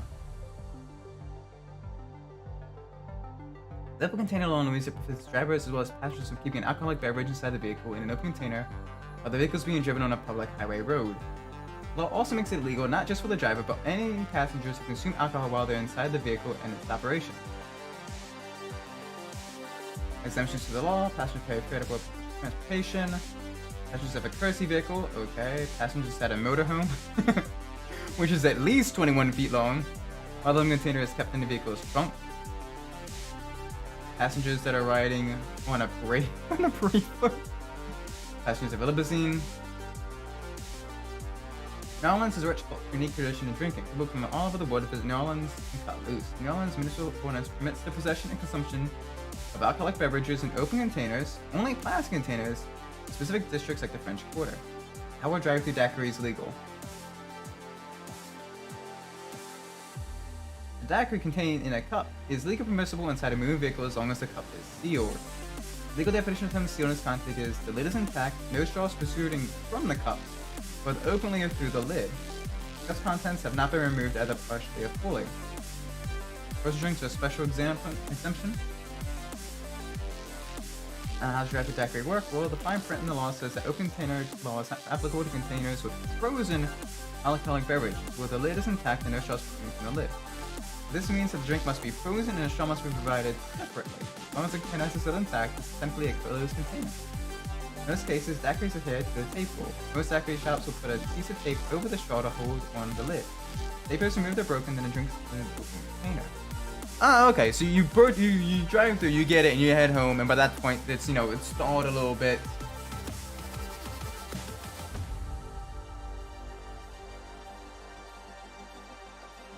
Ah, that makes more sense. Yeah.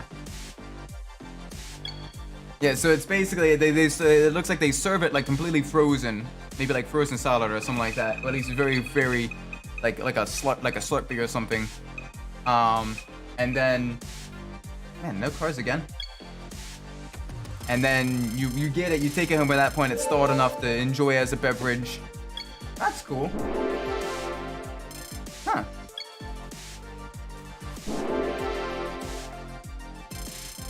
I wonder if that'd be allowed in other states.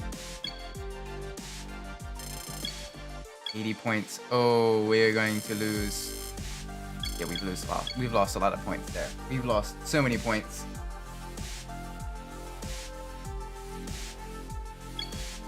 Oh, that's interesting.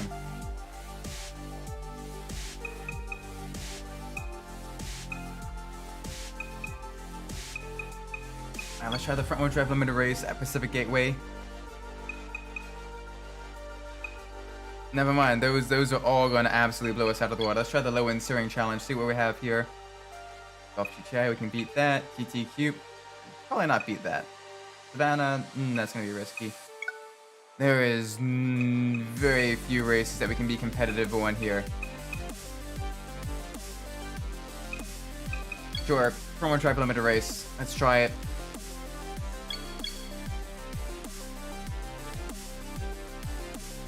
we have been having a very difficult time trying to win races, or at least get decent enough points not to drop down the rankings like a rock. Oh boy.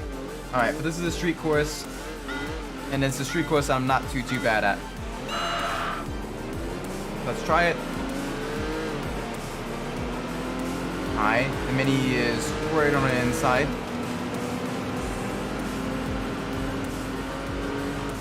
Alright, good. Back off just a little bit. All nice and gentle. All nice and gentle going through these corners. Alright, this is where I drop down the rankings because uphill section in a very underpowered minivan. Thankfully, they don't have a whole lot of power either. That Alfa Romeo with its V6 might be able to blow past us, as well as what looks like that Integra Type R.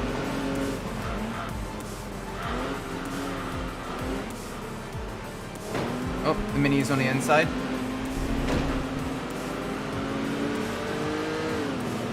Alright, let's get past that Integra Type R now. So now, I know we can battle for position here. We can carry a lot of speed through that sweeper left-hander right there at the bottom of the hill. And then through some of these twisty bits, we might actually be able to do decently. Send me a piece of tape on the lid, and it counts as not open. Yeah, as soon as I was reading up about that, as soon as the tape is removed, then it counts as an open beverage. So I can imagine, I can probably imagine like police regularly, especially like a Friday night, police would probably regularly, like, you know, wait just a couple blocks past that past, you know, a daiquiri stop, and, you know, make random stops. I can imagine that would be very tricky. I guess if you see someone drinking from a cup like that, you know, that's a pretty obvious giveaway. But still, it's tricky.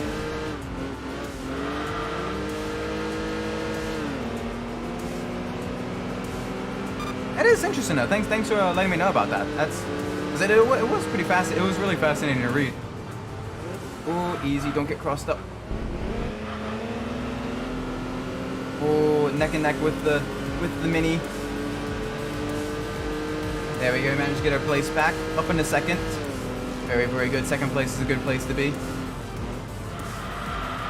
Oh, understeering is not a good place to be. Whoa, is very much not a good place to be.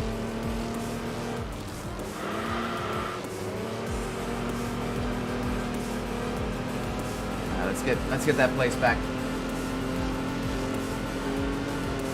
Come on. Give me just a little bit of power. A little bit of power, you little itty bitty toy. Not itty bitty. Itty bitty in terms of power, not itty bitty in terms of size. Very heavy. Very sluggish Toyota. We are trying our best to not wreck. Gonna make things very tricky.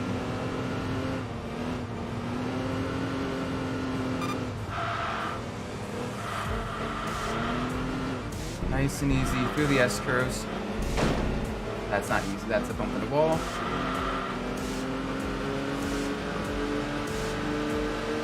The multi-purpose vehicle is always just a little bit tricky to drive and be competitive with, just due to how heavy and how underpowered they are. But we also need those count as cars in the game, so we are going to make sure that we get all of those up to level 10 as well. And some of them actually are pretty quick. Like the Subaru Forester actually punches well above its weight class, and is genuinely pretty terrifying against other D-class vehicles. It is pretty good. It can really kind of punch up above its weight. Same with the Volkswagen Touareg. That one also has quite a bit of grip, surprisingly. And then other really surprising contender in the multi-purpose segment is the Chevrolet Astro van. Oh gosh, this is a very heavy vehicle, and it does not like turning under braking.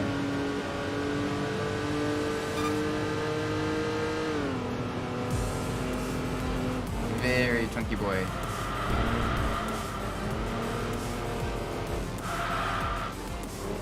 Car nice and turned in.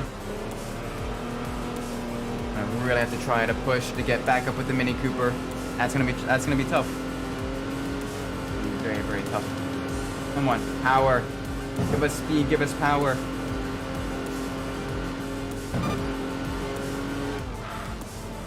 Are nice and turned in.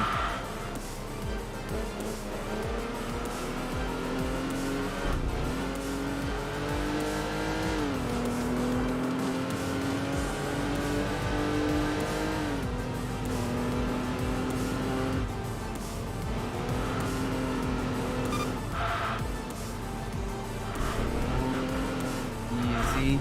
We are slowly making up just a little bit of time here and there on the Mini. Not enough. The Mini is very, very agile through the corners. We may not be able to get that place back. Come on, easy out of the turn.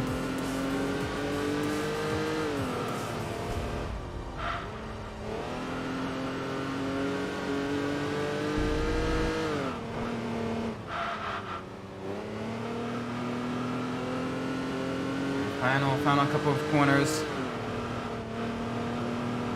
before the back straight. Then the chicane, and then a right-hander, and then the finish line. Third place. We can settle for third place. Third place isn't too bad. It's not great, but it's not terrible.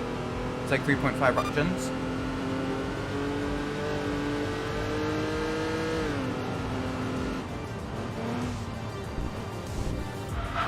I know we're still taking that corner way too fast. 9, 10. Yeah, that wasn't the best. Wasn't the best of races. Third place, that's decent. Third place is decent. Third is, we have yet to win. I don't think we've outright won a race in the Alfred yet. We have an option between a Saab and Alpha 156. Got the Alpha 156, very, very nice. Performance sports sedan. Very, very nice. 3-liter V6. Not a whole lot of points hit because a lot of collisions with the walls. That's the other thing. So we're overdriving our car too much to get enough ranking points that we're not having a whole lot of clean racing going on.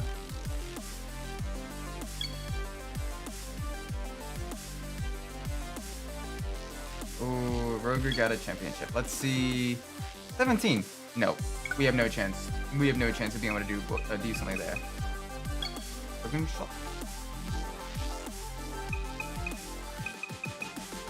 But you do have a chance here. Let's do it.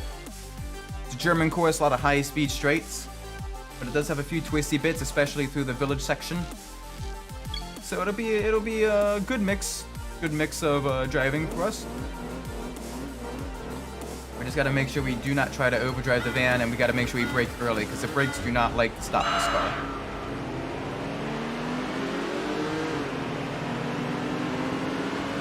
Plus also, we don't normally get the chance to drive when this course. This course does not appear all that often. Unless you're driving a German car, then in case it appears very, very frequently.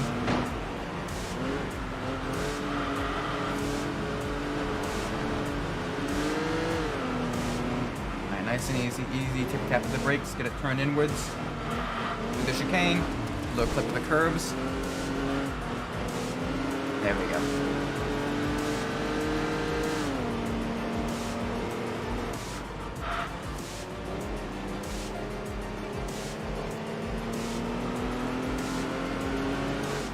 Vodafone. Fun fact I learned today with regards to Vodafone, or more so with regards to a racing vehicle that was sponsored by Vodafone. So during the V8 diffuser era of Formula One, during the early 2010s, with the very, very high noses and everything, McLaren with their F-duct. Basically, the F-duct was used to create, sort of redirect air over the rear wing, which caused that rear wing to stall, therefore not producing any down, or producing much, much lower amounts of downforce and reducing drag.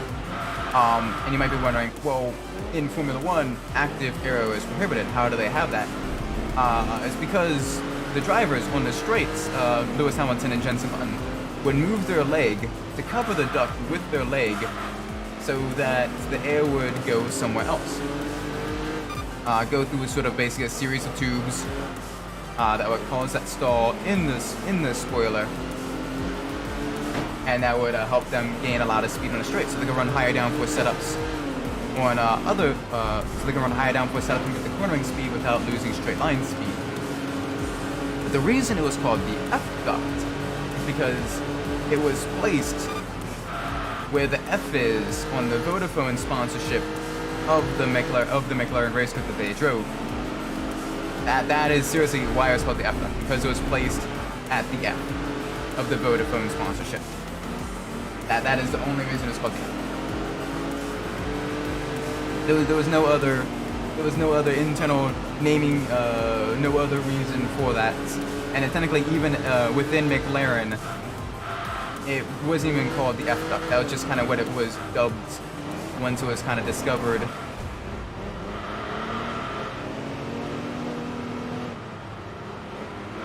I forget the exact alphanumeric code in McLaren, and the Alfa Romeo is having lots of issues on the twisty bits.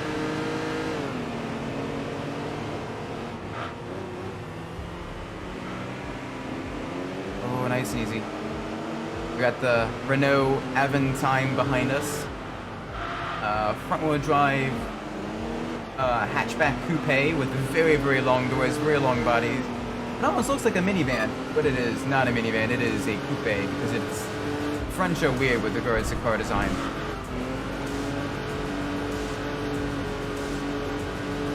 Well, we need to get up with the rest of them. The Alfa is having lots of issues on the twisty bits. Let's make sure it has more issues. We might be able to catch it.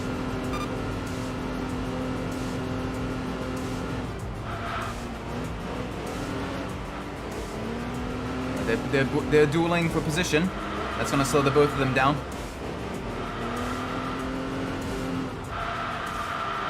Get the car nice and turned in. Nope.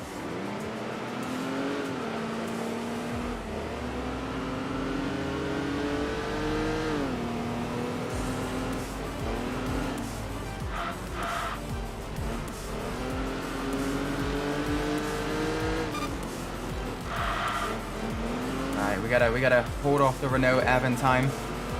It's not a true van. We are a van. That is a pretender van.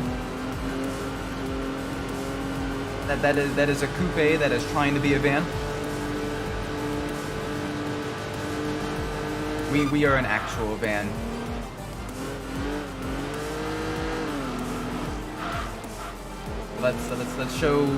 Let's show the pretender what a real van can do in his final lap. Hold on to third place. Because that Alfa used its speed on the fast parts to absolutely blow that Renault Clio out of the water. It is now a good 8 seconds in front of us. Oh, the van, not the most fun vehicle to drive. But we are driving it. We will make our fun. We're at least gonna level this up to level 10 and then pick our new vehicle for the start of the next stream. We're at least gonna do that. We'll make sure we do that, because I do not want to start the next stream within the van. I want to start the next stream in a very, very nice, very high performance specialty vehicle.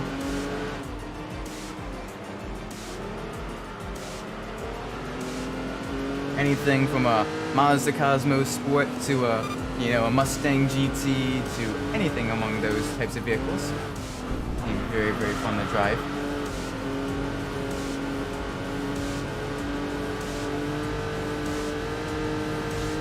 Come on, big speed down the back straight.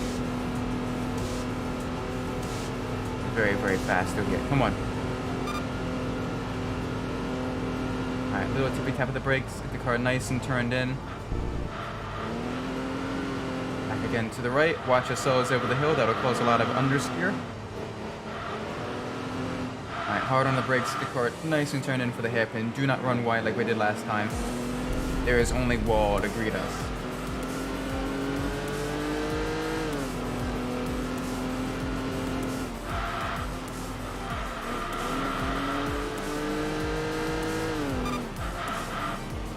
Nice and easy, nice and easy.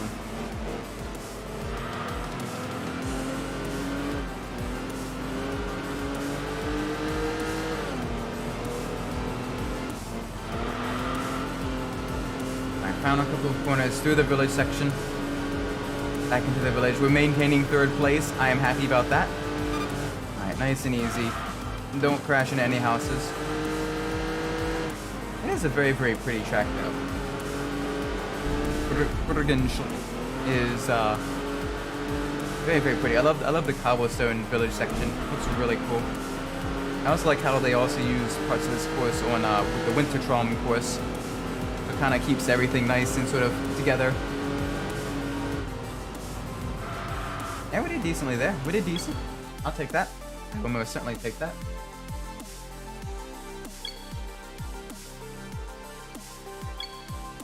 Let's see if we're able to level up the vehicle, because we do need some performance leveling up. We've gone a few races without leveling up the vehicle. We got the Corolla. We got a Corolla. Off the bed. Hope everyone has a good night. Hope you have a great night as well. Thank you for stopping by the stream. There we go. That's much better. That should give us some upgrades. Hopefully 2 levels in a single run. Nope, just 1. Okay, we at least get more power. More power is always good. Alright, our rankings mostly being maintained.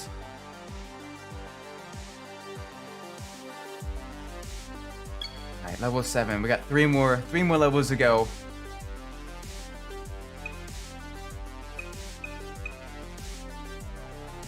Oh boy, oh boy. What do we have here? Nürburgring Challenge? Let's see.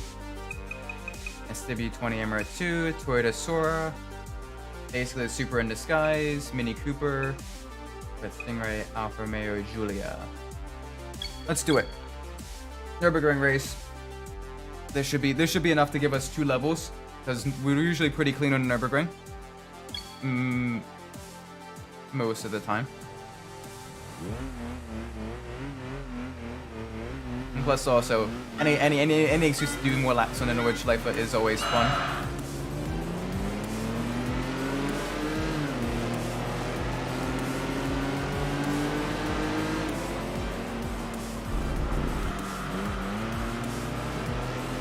There we go.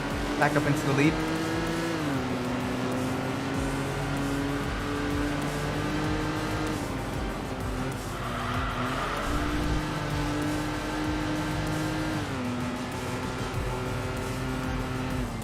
Bit of brakes, car nice and turned in.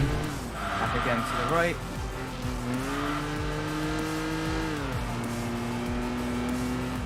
Again to the left.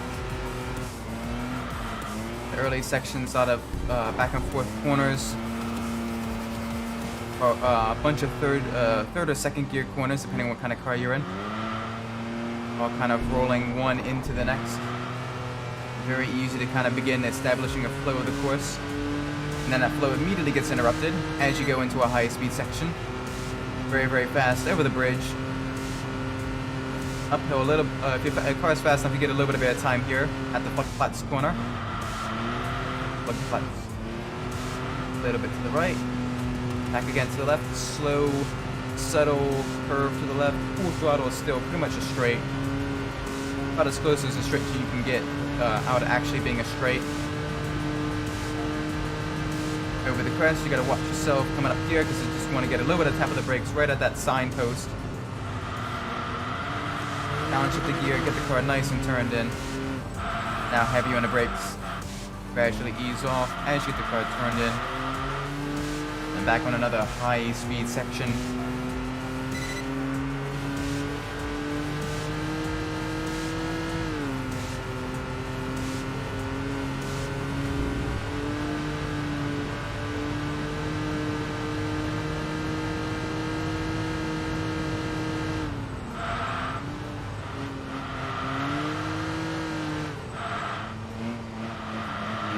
Now back through very, very tight, twisty sections, left, right. And it's gonna be a lot sharper corners through this part of the Nordschleife.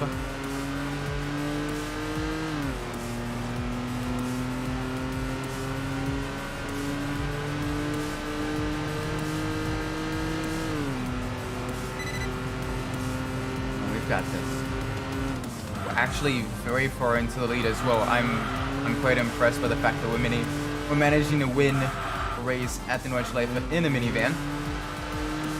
This might be the first actual win we have with the car.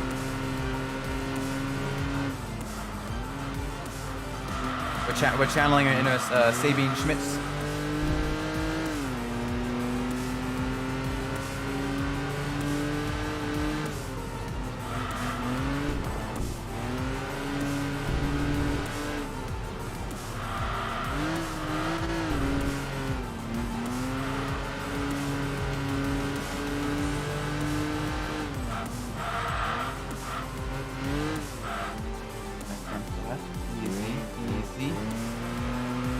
We're still extending the gap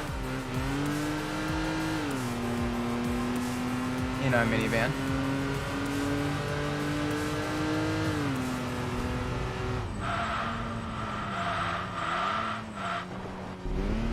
Oh, bit of understeer there. Alright, hard right hand turn.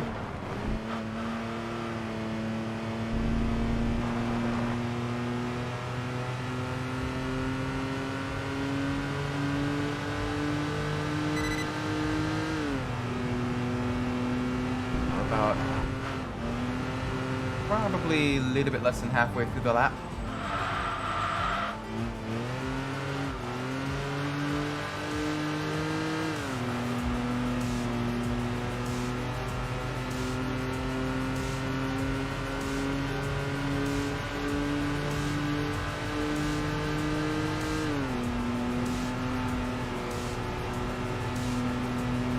Back onto another high-speed section. Oh, we've got this. We've got this.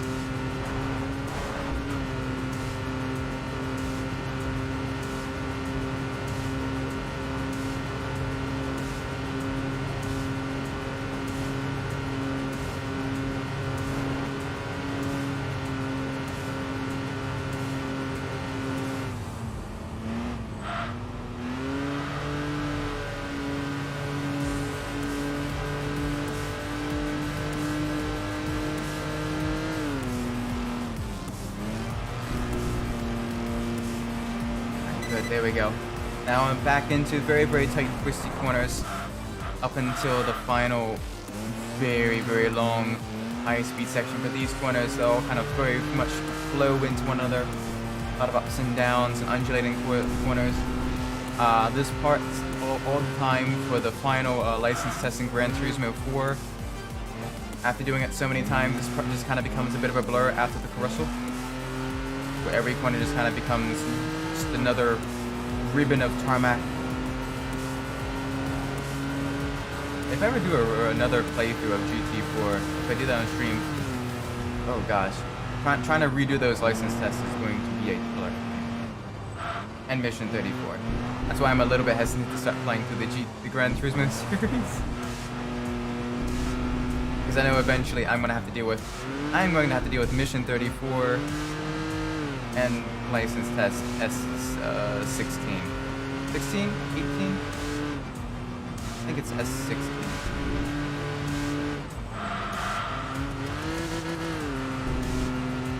And those are very, very difficult. Everything else, I will most happily do on stream. 24-hour endurance race? Sure, if I get some time off of work. Some of the other really, really difficult stuff, the rest of the licenses, no problem. Relatively easy goals. 100% completion of Gran Turismo 3, done it multiple times. Gran Turismo 4, as much as I love that game, it is always revisiting those final license tests, and then Mission 34 is what always makes me very hesitant to replay the game again, despite the fact that it is arguably, in terms of content, it is arguably one of the best in the series.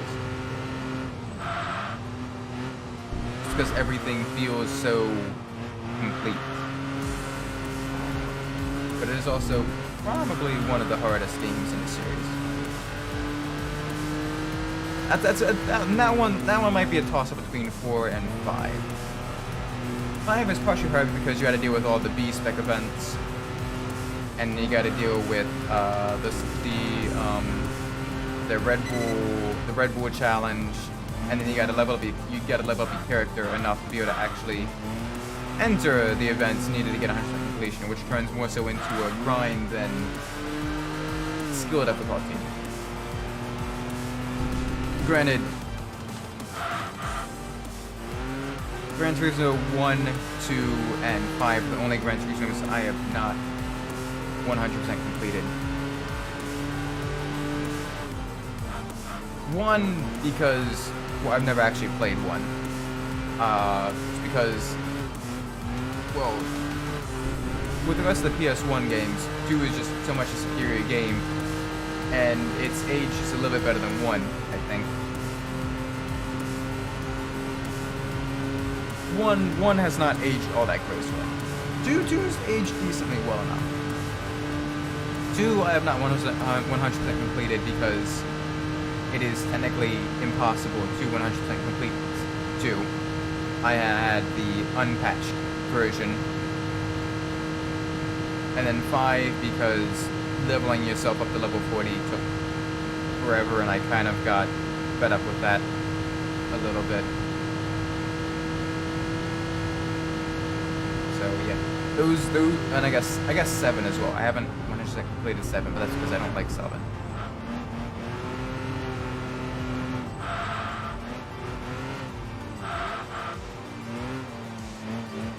But I have 100% completed 3, 4, and 6. 6 was the easiest to 100% complete. 6 was very, very easy. A little bit disappointingly easy, actually.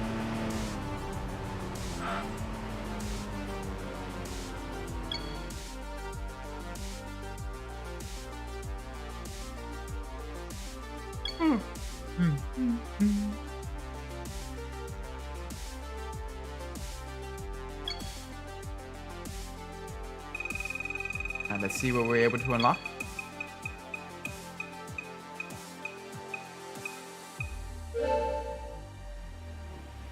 Oh, the Sora 2.5 GT Twin Turbo. Nice, nice, nice. Basically a Supra, but not a Supra, but basically a Supra. It's a Supra and a more refined, more subtle body. But I do like the Sora. Yes. Upgrades.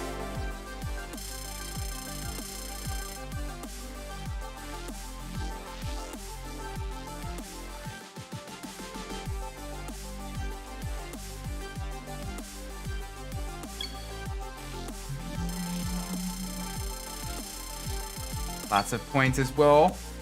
Good run. Go figure when no one else is watching.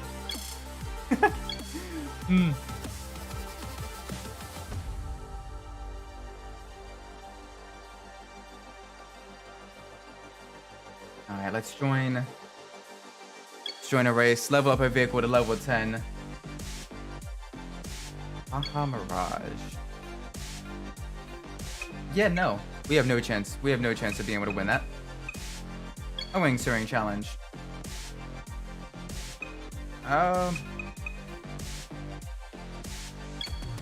YOLO. We'll do it. We'll do it. We've got a chance. We got a chance at this. We can do this. We've got this.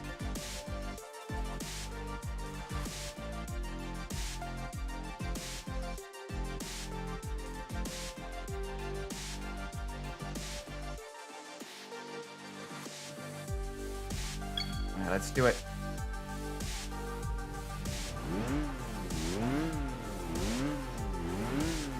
Three, 2, 1. Let's roll.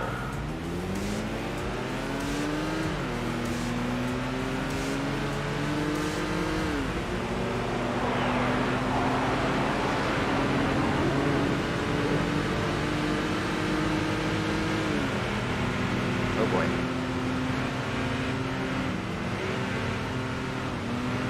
Alright, back up around the outside.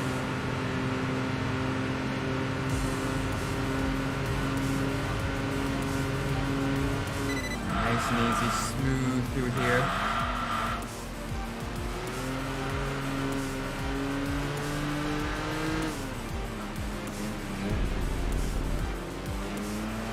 Alright, to the main of the Lion. Going very, very smooth. The van is holding together much better now that it's nearly fully upgraded. It's actually got a decent amount of grunt. It's got some decent handling. And as soon as we win this race, we're going to throw it all away to get a different vehicle. That's okay. Because change is fun. Change is something to look forward to. Changing a different vehicle. Changing to a vehicle that people that don't take the kids to soccer practice drive.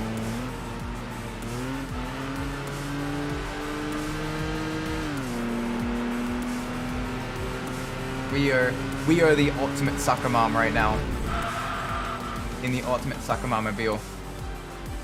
Very, very fast soccer mobile.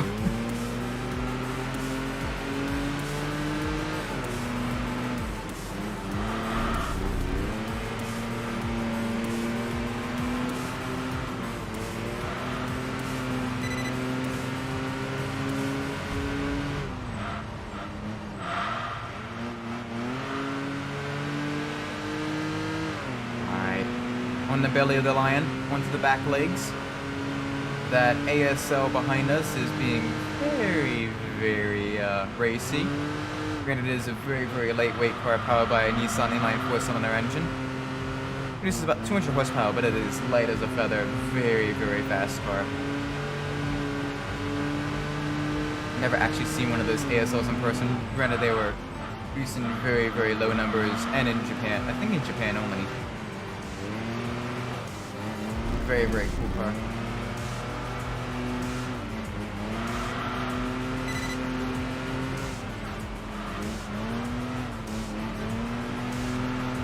Alright, onto the tail of the Lion.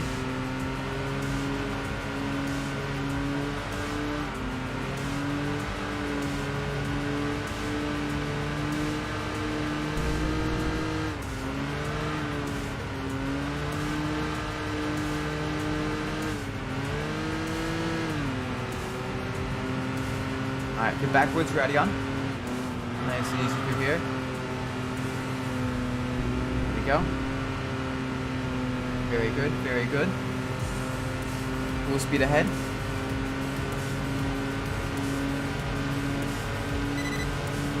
Thirty, 3 minutes, 17 seconds, or 17.8 seconds flat.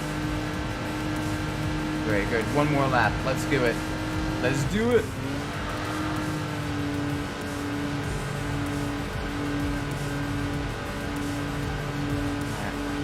Off the throttle just a little bit to get the car turned in. Hard onto the brakes. Onto the main of the Lion.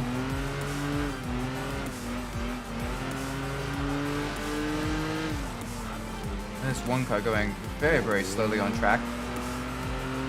Everyone else is up here with me.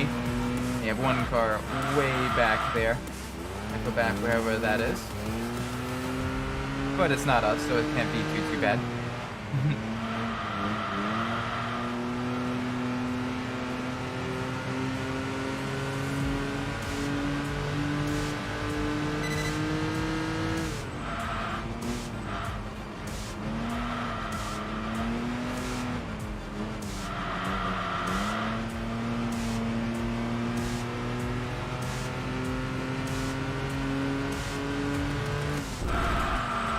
Nice and easy.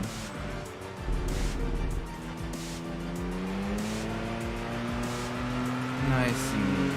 Nice and easy. Molto bene.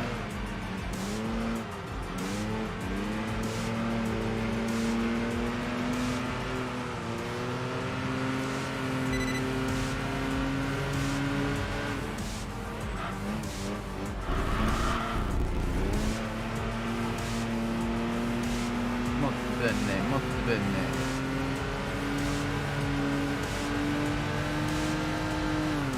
Alright, onto the back, look at the Lion. That ASL is still right behind us. It is going to blow past us on the straights. I can feel it. Come on, we got to get a win. We need to get a win. Here they go. Very, very fast. Very rapid.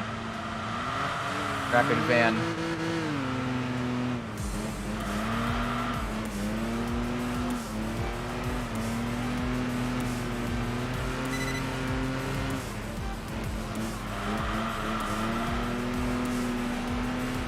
That ASO is still right up on us. Oh, you're getting closer. Passing on the inside. Okay.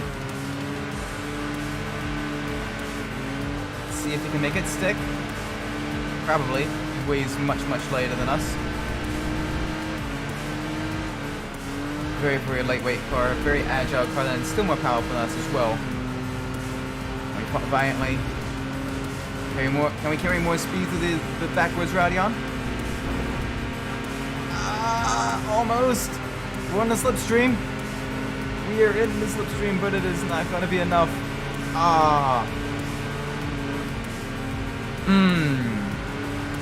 Okay. GG.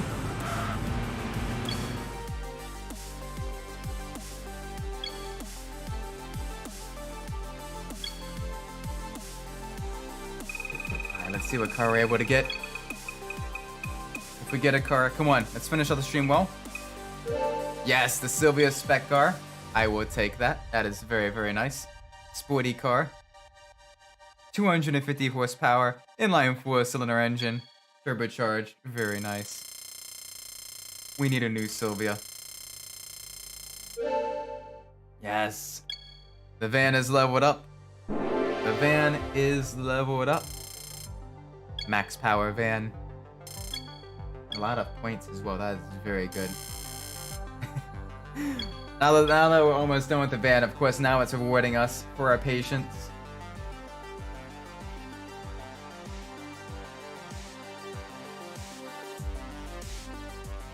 Now it is rewarding us with it for our patience. All right, let's change our car. Let's see what we're gonna be doing for the next stream. Specialty cars, and we have 5 options. We got the Mazda Cosmos Sport, we got the Mustang GT, we got the Thunderbird. This will be number 3. Number 4 will be the Celica SS2. And number 5 will be another Mustang. We got 2 chances for Mustangs. Oh boy! All right, let's pull up the random number generator. 1 through 5. 5. All right. That is the classic Mustang. Classic Mustang GT. Very, very nice. Oh, so many options. Signal flare red, amber glow, antique bronze, southern gold, Sahara beige, springtime yellow, Wimbledon white, Acadian blue, Tahoe turquoise, silver blue, silver frost, ivy green metallic. But it's not a fastback. It's not a fastback Mustang. So I'm not gonna do in that color. Raven black. That's very nice. Night mist blue. That's a very nice color as well. Vintage burgundy. Candy apple red. I like this vintage burgundy. That looks very nice. The white side stripe and the white line tires. Looks very, very classy. Do it. Let's do it! Yeah, and our ranking did have a little bit of issues there, but that is okay. Let's make sure we set the suspension for an old muscle car. We definitely need to adjust some things. Lower the height just a little bit, stiffen it up.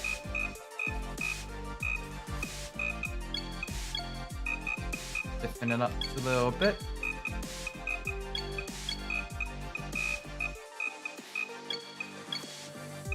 A little bit higher gear ratios. And we will actually give it just a little bit of a limited slip. There we go.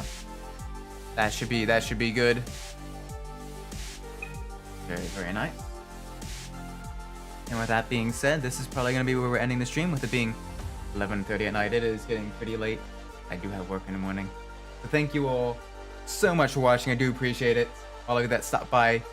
If you enjoyed the stream, do be sure to leave a like, subscribe. Let me know you're doing well. If you didn't like what you saw, if you didn't like the stream, I do apologize. But you can certainly leave a dislike and let me know what I'm doing poorly so I can fix that in the future. Regardless, so thank you all again so much for watching. I've been Isaac Umbras, and wherever you are in the world, whatever time of day may be for you, may it be a great time. And I will see you in the next stream. Bye!